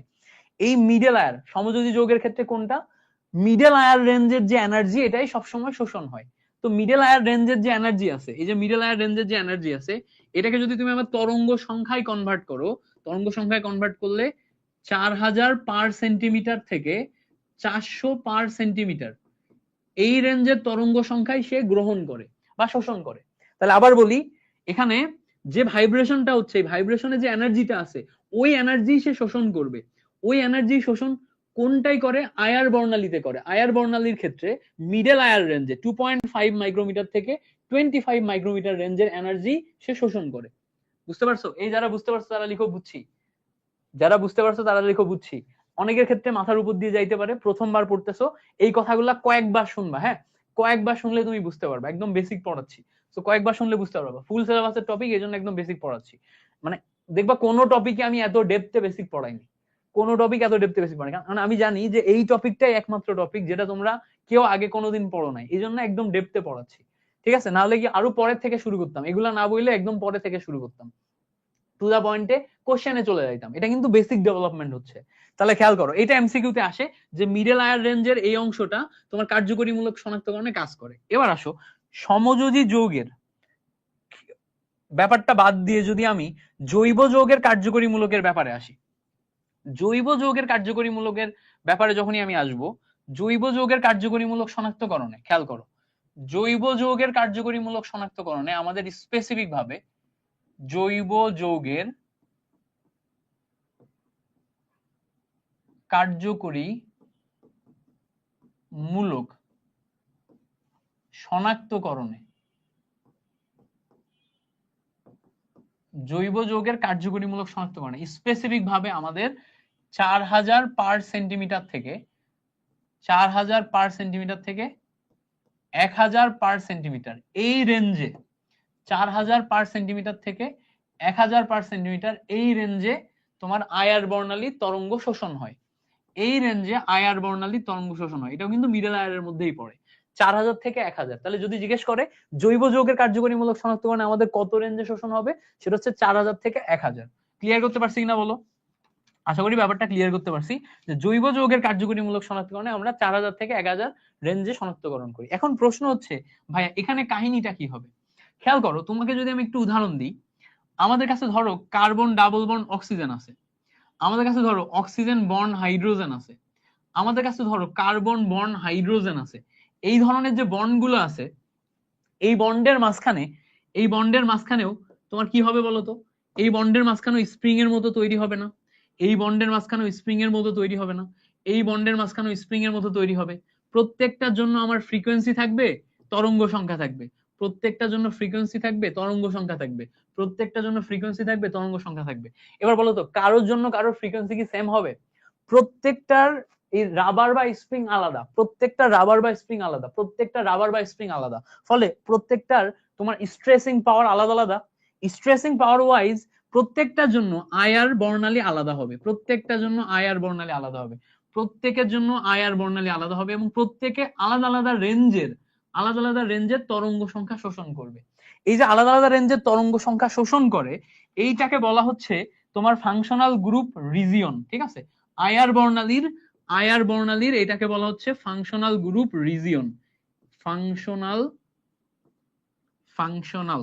Group region. ঠিক আছে, এটাকে বলা হচ্ছে আলাদা আলাদা আয়ার বর্ণালীর জন্য ফাংশনাল গ্রুপ রিজিয়ন। এবার আসবো আমরা প্রশ্নে। এবার আমরা বেসিক শিখছি, এখন আমরা প্রশ্ন সলভে আসবো। আমার সাথে সাথে এখন একটু প্রশ্ন সলভ করো। চিন্তা করো, তুমি যদি OH কার্যকরী মূলকের ক্ষেত্রে তুমি যদি এখন আয়ার বর্ণালীর মাধ্যমে রেঞ্জ গুলা দেখো, কার জন্য? OH কার্যকরী মূলকের জন্য। OH কার্যকরী মূলকের জন্য তুমি যদি রেঞ্জ দেখো, বলো তো OH কার্যকরী মূলক কিসে কিসে তৈরি হয়?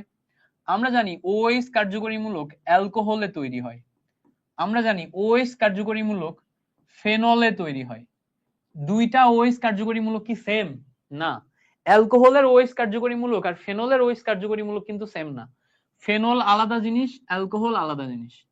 খেয়াল করো, অ্যালকোহল যখন আমি নিচ্ছি, আমি ধরো একটা অ্যালকোহল নিলাম CH3, তারপরে দেখো CH2OH, এটা হচ্ছে অ্যালকোহল কার্যকরী মূলক।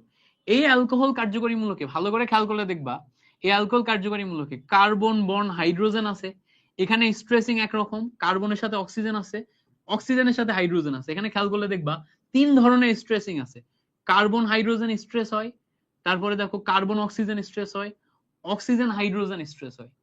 ফেনলের এখানে যদি খেয়াল করে দেখো, ফেনলের জন্য এই কর্নারে একটা কার্বন আছে, এই কর্নারে একটা কার্বন আছে, এই কার্বনের সাথে আমি যদি দেখি অক্সিজেন হাইড্রোজেন, তাহলে এই কার্বনটার দিকে তাকাও, এই কার্বনটার দিকে তাকাও, এই কার্বনে একটা হাইড্রোজেন আছে, carbon hydrogen stress, carbon oxygen stress, oxygen hydrogen stress, oxygen hydrogen stress. তাহলে দেখো আলাদা আলাদা স্ট্রেস আছে না? আলাদা আলাদা স্ট্রেস আছে। এবার খেয়াল করো, আমরা যখনই ফেনলের কথা বলতেছি, কিসের কথা বলতেছি? ফেনলের কথা। যখনই আমরা ফেনলের কথা বলতেছি বা OH বা অ্যালকোহল কার্যকরী মূলকের কথা বলতেছি, অ্যালকোহলের অক্সিজেন মাইনাস হাইড্রোজেন প্লাসে রূপান্তর হয়। তার মানে এই অ্যালকোহল হাইড্রোজেন বন্ড ক্রিয়েট করতে পারে, কারণ হচ্ছে হাইড্রোজেন বন্ডের যে শর্ত ছিল, হাইড্রোজেন ছাড়া ফ্লোরিন অক্সিজেন নাইট্রোজেন থাকতে হবে। তো এই যে ফ্লোরিন অক্সিজেন নাইট্রোজেনের অক্সিজেন এবং হাইড্রোজেনের মাঝখানে আমার ডেল মাইনাস ডেল প্লাসের যে বন্ধন সেটার মাধ্যমে হাইড্রোজেন বন্ড ক্রিয়েট করা সম্ভব। তার মানে প্রত্যেকটা ফেনলেই হাইড্রোজেন বন্ড ক্রিয়েট করা সম্ভব, প্রত্যেকটা ফেনলে হাইড্রোজেন বন্ড ক্রিয়েট করা সম্ভব, বা প্রত্যেকটা ফেনল বা অ্যালকোহলে হাইড্রোজেন বন্ড ক্রিয়েট করা সম্ভব। এখন আমরা এই জায়গায় OH বন্ড যেটা আছে না, এইটার রেঞ্জ দেখব, OH বন্ডের রেঞ্জ দেখব, বাট একটা হচ্ছে হাইড্রোজেন বন্ড সহ দেখব, একটা হচ্ছে হাইড্রোজেন বন্ড সহ দেখব, একটা হচ্ছে হাইড্রোজেন বন্ড সহ দেখব। কেন? কারণ হাইড্রোজেন বন্ড যখন হবে তখন অণুগুলা তোমার একাধিক অণু একত্রিত হয়ে যাবে, তখন আর একক অণু থাকবে না, অণুগুচ্ছ হবে। আরেকটা দেখবো হচ্ছে হাইড্রোজেন বন্ড ছাড়া, হাইড্রোজেন বন্ড ছাড়া।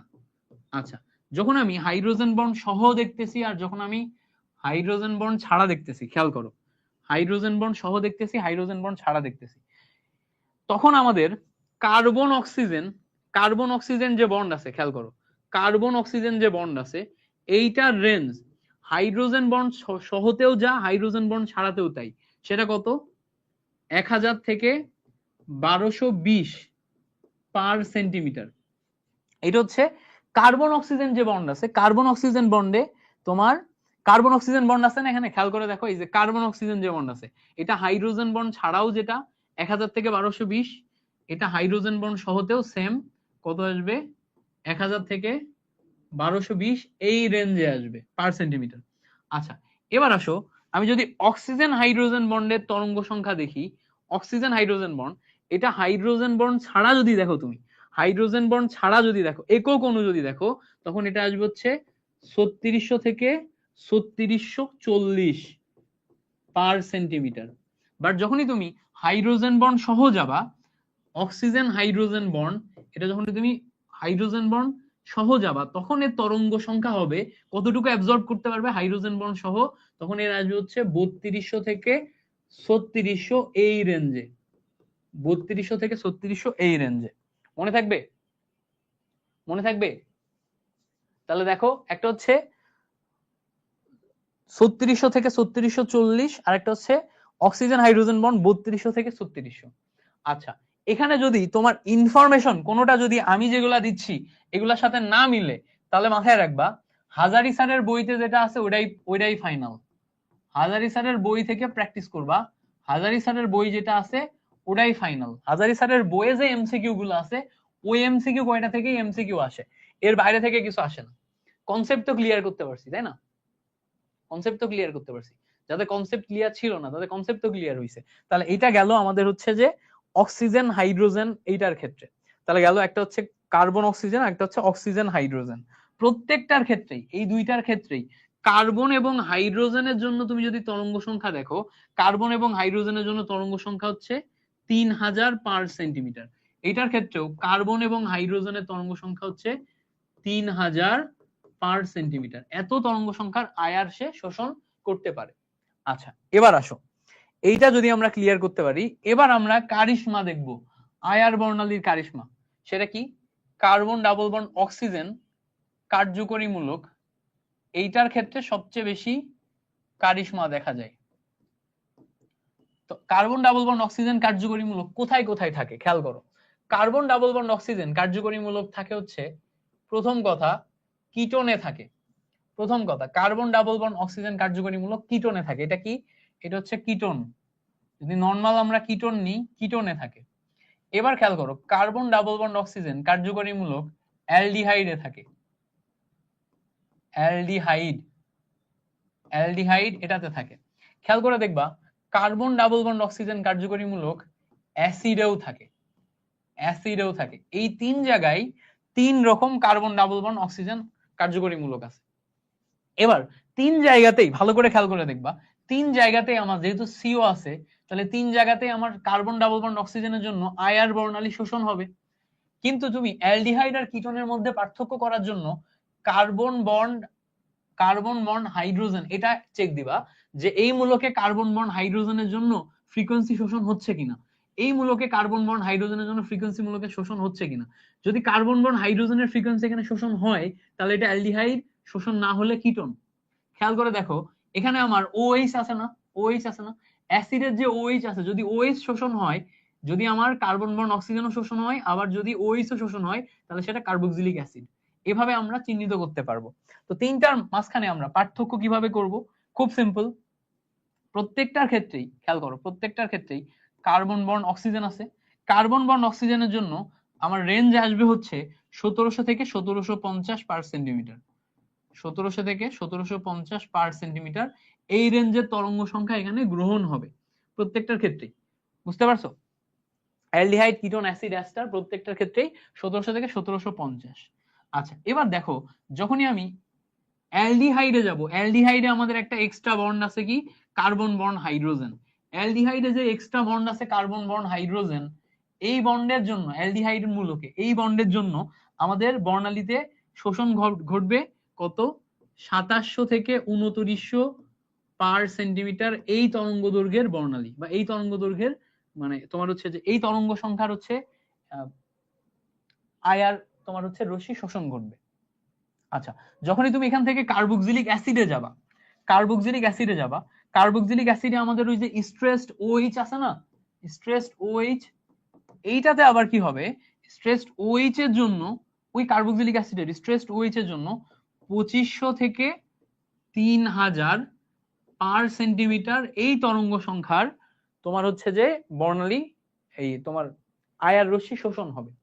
বুঝতে পারছো? তাহলে এই হচ্ছে আমাদের বেসিক কাহিনী। আমি জানি অনেকের মাথার উপর দিয়ে গেছে, যাদের মাথার উপর দিয়ে গেছে কোনো ব্যাপার না, কয়েকবার ভিডিওটা দেখো, দেখলে পারবা। এবার আসো, আরে আজকেও স্লাইড দাগানো, শিট।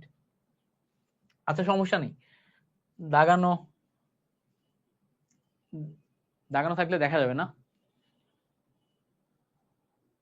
আচ্ছা, তোমাদের আজকে সলভ তোমাদের করতে দিতাম, বাট দাগানো আছে। তারপরেও আসো আমরা একটু দেখি। বলতে দেখো, কোন যৌগটি ক্যানিজারো বিক্রিয়া দেয়? তোমরা যারা যারা করবা,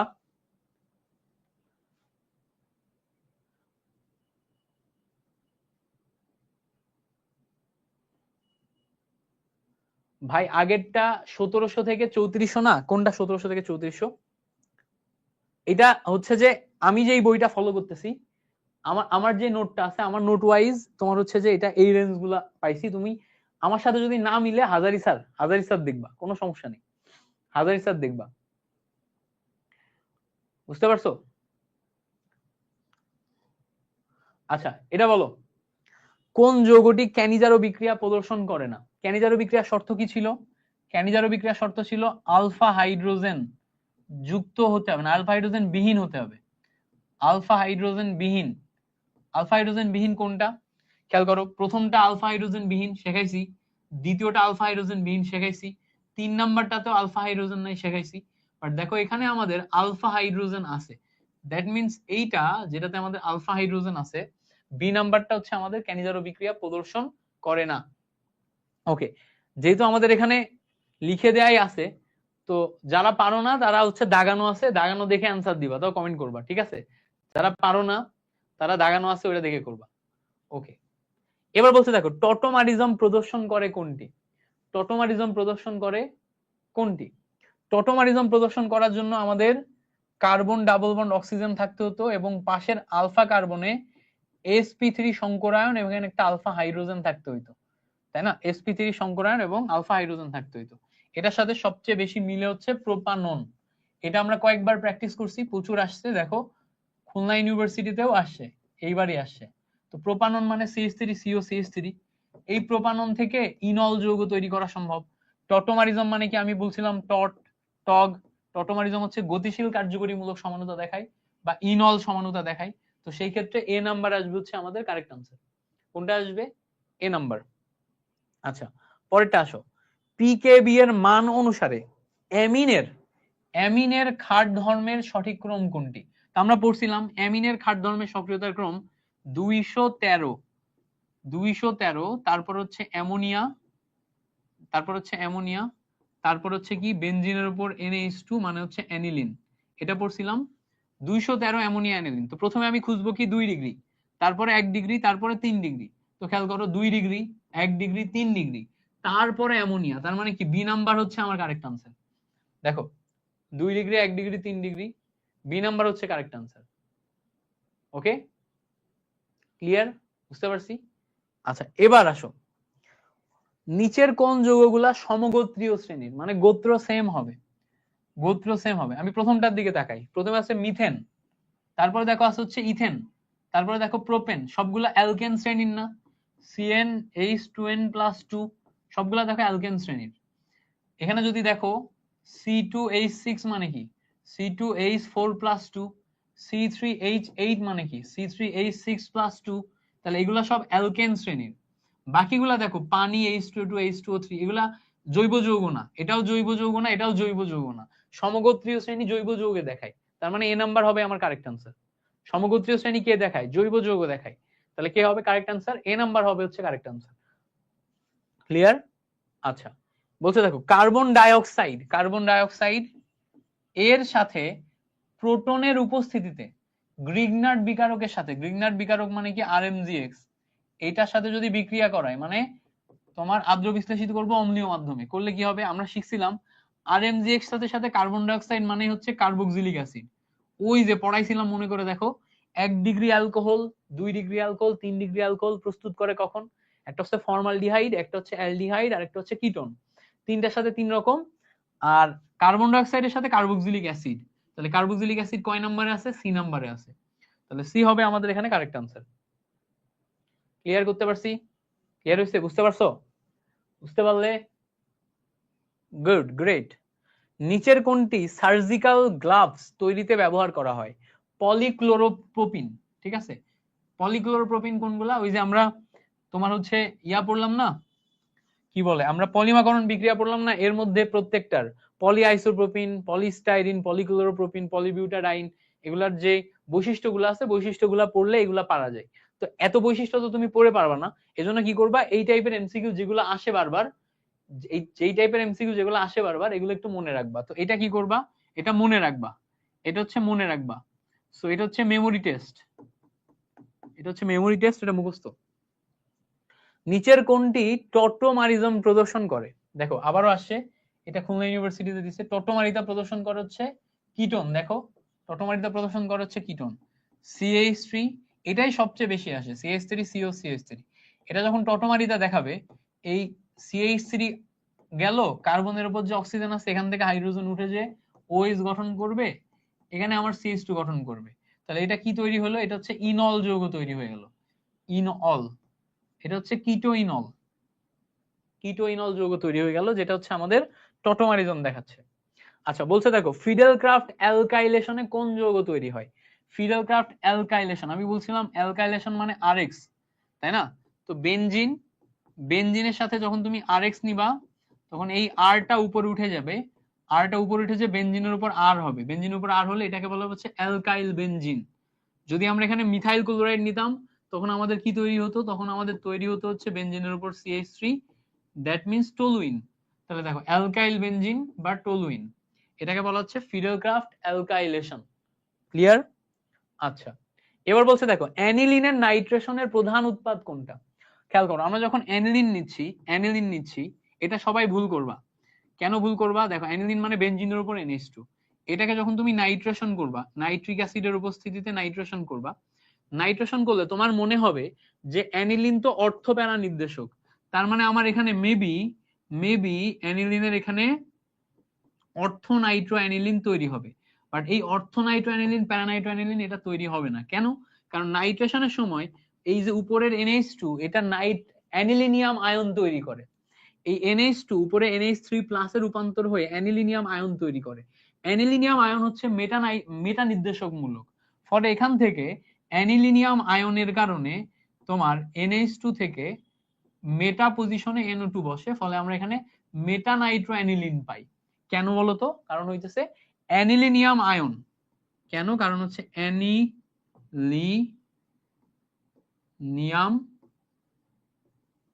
আয়ন এটার কারণে, অ্যানিলিনিয়াম আয়ন এটার কারণে, তো অ্যানিলিনিয়াম আয়ন এটার কারণে আমরা হচ্ছে মেটা নাইট্রো অ্যানিলিন পাই। ক্লিয়ার করতে পারছি, আশা করি ক্লিয়ার। আচ্ছা এবার বলছে দেখো নন স্টিকি আবরণী তৈরিতে কোন পলিমার ব্যবহার করা হয়, এটা হচ্ছে পলিটেট্রাফ্লোরোইথেন, টেফনল, যেটা পলিটেট্রাফ্লোরোইথেন টেফনল, এটা হচ্ছে নন স্টিকি আবরণী তৈরিতে ব্যবহার করা হয়, এটাও মুখস্থ করবা, মুখস্থ করবা, মেমোরি টেস্ট। মেমোরি টেস্ট একদম মুখস্থ ইনফরমেশন। আচ্ছা, পলিভিনাইল ক্লোরাইড তৈরিতে কোনটি ব্যবহার করা হয় বা কোনটি থেকে পলিভিনাইল ক্লোরাইড তৈরি করা যায়? আমরা জানি পলিভিনাইল ক্লোরাইড হচ্ছে CH2 ডাবল বন্ড CHCl, এটা লাগে। এইটা তৈরির আগের ধাপ কি জানি ছিল? CH ট্রিপল বন্ড CH এর সাথে HCl যোগ করছিলাম আমরা, মনে করে দেখো। CH ট্রিপল বন্ড CH এর সাথে HCl যোগ করছিলাম মার্কিউরাস ক্লোরাইডের উপস্থিতিতে, এখান থেকে আমি এটা পাইছিলাম। তার মানে এটা থেকে যেহেতু এটা পাচ্ছি, এটা থেকে যেহেতু পলিভিনাইল ক্লোরাইড পাচ্ছি, তাহলে মেইন বিক্রিয়ক কোনটা? মেইন বিক্রিয়ক হচ্ছে CH ট্রিপল বন্ড CH, এটা হচ্ছে আমাদের মেইন বিক্রিয়ক। ওকে, এবার বলছে দেখো ডেটলের মূল উপাদান কি? ডেটলের মূল উপাদান হচ্ছে ক্লোরোজাইলিনল। ডেটলের মূল উপাদান কি? ক্লোরোজাইলিনল। ক্লোরোজাইলিনল মানে কি খেয়াল করো, 3,5-ডাইমিথাইল 3,5-ডাইমিথাইল 4-ক্লোরো 3,5-ডাইমিথাইল ফেনল, এটাকে বলা হচ্ছে ক্লোরোজাইলিনল। আবার বলি, 3,5-ডাইমিথাইল 4-ক্লোরো 3,5-ডাইমিথাইল ফেনল, এটাকে বলে ক্লোরোজাইলিনল। জাইলিনল, এটা হচ্ছে আমাদের ডেটলের মূল উপাদান বা ক্লোরোজাইলিন, এটাও বলে ক্লোরোজাইলিন। আচ্ছা, পরেরটা আসি, কোনটি জ্যামিতিক সমানতা প্রদর্শন করে? দেখো প্রচুর আসছে, প্রচুর আসছে। এটা হচ্ছে 2-বিউটিন, এটা আগেও দেখাইছি, ক্লাসে দেখাইছি। যখন বিউটিন আসবে খেয়াল করো, 1 2 3 4 4 কার্বন বিশিষ্ট বিউটিনের ক্ষেত্রে 2 নাম্বার কার্বনে কার্বন কার্বন ডাবল বন্ড আছে। কয় নাম্বার কার্বনে? 2 নাম্বার কার্বনে আছে। 2 নাম্বার কার্বনে কার্বন কার্বন ডাবল বন্ড, এখানে সিঙ্গেল বন্ড, এখানে সিঙ্গেল বন্ড। তার মানে এদিকে CH3 বসতেছে, এদিকে CH3 বসতেছে। এর যে বাকি দুইটা হাত, এই হাতে হাইড্রোজেন, এই হাতে হাইড্রোজেন। তাহলে ভালো করে খেয়াল করলে দেখবা এই যে মাঝখানে যে পোরশন আছে, এই পোরশনে কার্বন কার্বন ডাবল বন্ড মানে জ্যামিতিক সমানতা দেখাতে পারে। এবার দেখো এই কার্বনের এই হাতে হাইড্রোজেন আর এই হাতে CH3, দুই হাতে যদি আমার হাইড্রোজেন এবং CH3 থাকে, দুই হাতে যদি আমার হাইড্রোজেন এবং CH3 থাকে, তাহলে দুইটা ভিন্ন ভিন্ন মূলক আছে না? এদিকেও দেখো দুইটা ভিন্ন ভিন্ন আছে। দুইটা ভিন্ন ভিন্ন যদি থাকে, তখন সেটা জ্যামিতিক সমানতা বা সিস্টার্ন সমানতা দেখায়। ক্লিয়ার? জ্যামিতিক সমানতা বা সিস্টার্ন সমানতা দেখায়। 2-বিউটিনটা এটা মাথায় রাখবা, দেখে আবার ঘাবড়ে যাবা না। আর সব সময় উপর থেকে মিলানো শুরু করবা, ঠিক আছে? উপর থেকে মিলানো শুরু করবা, যেটা মিলে। ভাগ্য ভালো থাকলে প্রথমটাই মিলবে, ভাগ্য খারাপ থাকলে পরে যে মিলবে। আচ্ছা, এবার বলছে দেখো স্যালিসালডিহাইড তৈরির জন্য কোনটা করা হয়? তা আমরা শিখছিলাম, মনে করে দেখো, রাইমার টাইমার বিক্রিয়া শিখছিলাম, যে ফেনলের সাথে আমরা যদি ক্লোরোফর্মের বিক্রিয়া করাই, ফেনলের সাথে ক্লোরোফর্মের বিক্রিয়া করাই এবং এটা যদি আমরা সোডিয়াম হাইড্রোক্সাইড এটা নিয়ে করাই, তখন আমরা বলছিলাম যে এই জায়গায় সোডিয়াম হাইড্রোক্সাইড CHO মূলকে রূপান্তর করে এবং বেনজিনের উপর CHO আসে, এটাকে বলা হচ্ছে স্যালিসালডিহাইড। স্যালিসালডিহাইড তৈরি হয় হচ্ছে রাইমার টাইম্যান বিক্রিয়া। এটা ফেনলের মধ্যে করাইছি, গত ক্লাসে ফেনলের মধ্যে করাইছিলাম, এটা মনে করে দেখো। আচ্ছা, এবার বলছে দেখো রাজ অম্ল বলা হয়, এটা মনে রাখবা। রাজ অম্ল ওয়ার্ডটা মনে রাখবা। এটা হচ্ছে নাইট্রিক অ্যাসিড এবং হাইড্রোক্লোরিক অ্যাসিডের সমন্বয়ে আমাদের রাজ অম্ল তৈরি হয়। নাইট্রিক অ্যাসিড 1 মোল, হাইড্রোক্লোরিক অ্যাসিড 3 মোল, 1:3 অনুপাতে নিলে তুমি এখানে রাজ অম্ল তৈরি করতে পারবা। নাইট্রিক অ্যাসিড এবং হাইড্রোক্লোরিক অ্যাসিডের ক্ষেত্রে রাজ অম্ল তৈরি করতে পারবা 1:3 অনুপাতে। আচ্ছা, মার্কের পার হাইড্রল এটা কোনটা? এটা মুখস্থ রাখবা, 30% H2O2, এটা আসছে জগন্নাথ ইউনিভার্সিটিতে। আচ্ছা, ক্লোরিনের বিরঞ্জন বিক্রিয়া কোন ধরনের বিক্রিয়া ঘটে? ক্লোরিনের বিরঞ্জন মানে কি? ক্লোরিনের বিরঞ্জন মানে কি খেয়াল করলে দেখবা, ক্লোরিনের বিরঞ্জন মানে ক্লোরিন যেটা আছে নরমাল ক্লোরিন, এইটাকে আমরা জারণ করে প্রথমে পারক্সাইডে রূপান্তর করি এবং এখান থেকে আমরা জায়মান অক্সিজেনে রূপান্তর করব। ক্লোরিনের বিরঞ্জন মানেও এখানে আমরা জায়মান অক্সিজেন রূপান্তর করব। বিশেষ করে বিরঞ্জন বিক্রিয়া দেয় হচ্ছে ওই যে CaOClCl, এখান থেকে ভাঙলে তুমি জায়মান অক্সিজেন পাবা না। বিরঞ্জন মানেই হচ্ছে জায়মান অক্সিজেনের মাধ্যমে রঙিন বস্তুকে রঙহীন করা। তো ক্লোরিনের বিরঞ্জনও সেম প্রক্রিয়াতেই হবে, জায়মান অক্সিজেন দিয়ে জারণ করবে। জারণ মানে কি? জারণ মানে হচ্ছে ইংলিশে বলবে এটা হচ্ছে অক্সিডেশন। বুঝতে পারছো?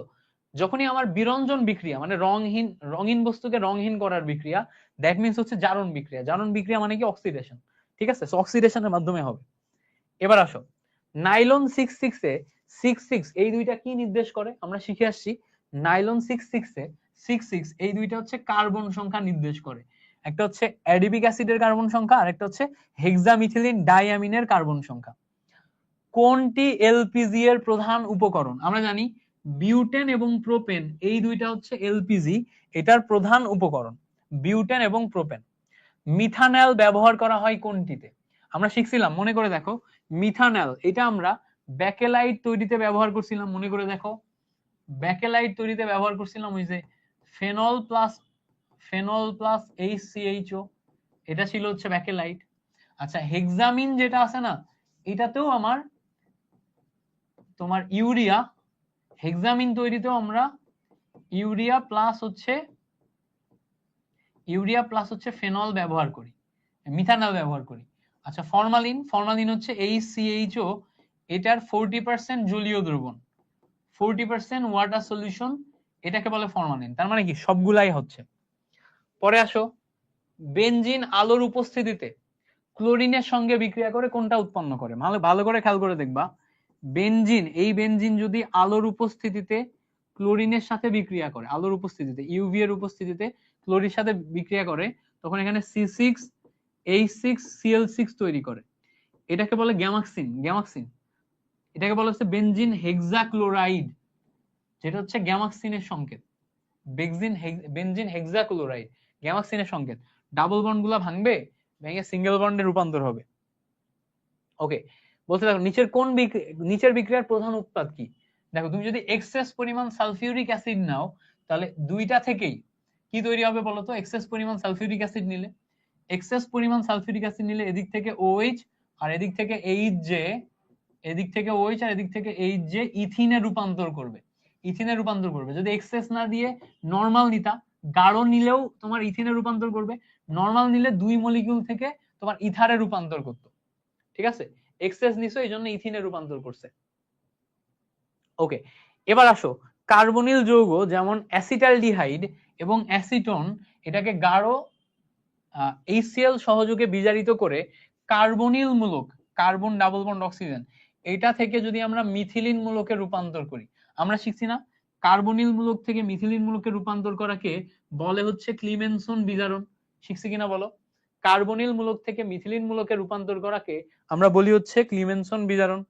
আচ্ছা, একটি যৌগে KMnO4 দিয়ে ধীরে ধীরে জারিত করে তাদের করা হলো এবং তাদের আয়ার বর্ণালী নেওয়া হলো। আয়ার বর্ণালীতে তরঙ্গ সংখ্যা 3500 থেকে 3300, 1850 থেকে 1700 এবং 3400 থেকে 3350। সো 3300 থেকে 3400 এটা হচ্ছে অ্যাসিডের, 1800 থেকে 1700 এটা হচ্ছে অ্যালডিহাইড, আর অ্যালকোহল হচ্ছে তোমার 3500 থেকে 3300। ঠিক আছে, সো এই তিনটা তোমার হচ্ছে এই যে এমসিকিউ গুলো আছে, এই এমসিকিউ গুলো অ্যাকচুয়ালি আইডেন্টিফাই করা আমার জন্য কষ্ট হয়ে যায়। আমি কি করি, আমি হচ্ছে তোমার এই এমসিকিউ গুলা সামনে যতগুলো আসে হুবহু এমসিকিউ গুলা প্র্যাকটিস করে মনে রাখি। এই যে এমসিকিউ, আয়ার বর্ণালীর এমসিকিউ আমি আমার জীবনে কি করছি, হাজারি স্যারের বইতে যতগুলো আছে প্র্যাকটিস করে মনে রাখছি, কোশ্চেন ব্যাংকে যেখানে যতগুলো আছে প্র্যাকটিস করে মনে রাখছি। কিছু কিছু জিনিস জীবনে মুখস্থ করা ছাড়া উপায় থাকে না, তাদের মধ্যে এটা একটা। আচ্ছা, পরে বলতে দেখো, কার্বনিয়াম আয়ন সমূহের স্থায়িত্বের ক্রম কোনটা? কার্বনিয়াম আয়ন মানে কি? ক্যাটায়ন না? আমরা পড়ছিলাম মনে আছে FCS321, তার মানে ক্যাটায়নের ক্ষেত্রে স্টেবিলিটি 3 ডিগ্রি সবচেয়ে বেশি, তারপর 2 ডিগ্রি, তারপর 1 ডিগ্রি। খেয়াল করো, প্রথমটা 3 ডিগ্রি, তারপরে 2 ডিগ্রি, তারপরে 1 ডিগ্রি, এরপরে দেখো মিথাইল, তার মানে দেখো বি নাম্বার আসতেছে কারেক্ট আনসার। পড়াইছিলাম না FCS321 ক্যাটায়ন স্টেবিলিটি 321, মনে আছে? দেখো এটা প্রচুর আসছে। সো এর মাধ্যমে আমাদের আজকের ক্লাস শেষ হয়ে গেল, শেষ। আশা করছি তোমরা সবাই এই ক্লাসগুলা খুব সুন্দর মতো প্র্যাকটিস করবা। যারা যারা লাইভে ক্লাসগুলা করছো তোমাদেরকে অসংখ্য ধন্যবাদ, যারা যারা লাইভে করছো তাদেরকে অসংখ্য ধন্যবাদ। আর যারা লাইভে করো নাই, পরবর্তীতে রেকর্ড করবা, অবশ্যই বেশি বেশি প্র্যাকটিস করবা। তুমি যেই টিচারেরই ক্লাস করো না কেন, আমার করো বা অন্য কারোর করো, যদি তুমি মানে হিউজ পরিমাণে প্র্যাকটিস না করো তাহলে কোনো লাভ হবে না। যত বেশি প্র্যাকটিস করবা তোমার তত লাভ। তো প্র্যাকটিসের কোনো বিকল্প নাই, অনেক প্র্যাকটিস করো। আশা করতেছি তোমার জন্য এই ক্লাসগুলা চমৎকার হেল্প করবে। এই ক্লাসগুলা করলে ইনশাআল্লাহ তোমার অর্গানিক কেমিস্ট্রি যা যা লাগবে কভার হয়ে যাবে। So thank you so much for watching this class. তোমাদের সাথে পরবর্তী ক্লাসে আবার দেখা হচ্ছে। ততক্ষণ পর্যন্ত ভালো থাকো, সুস্থ থাকো, আমার জন্য দোয়া রেখো। আল্লাহ হাফেজ, আসসালামু আলাইকুম।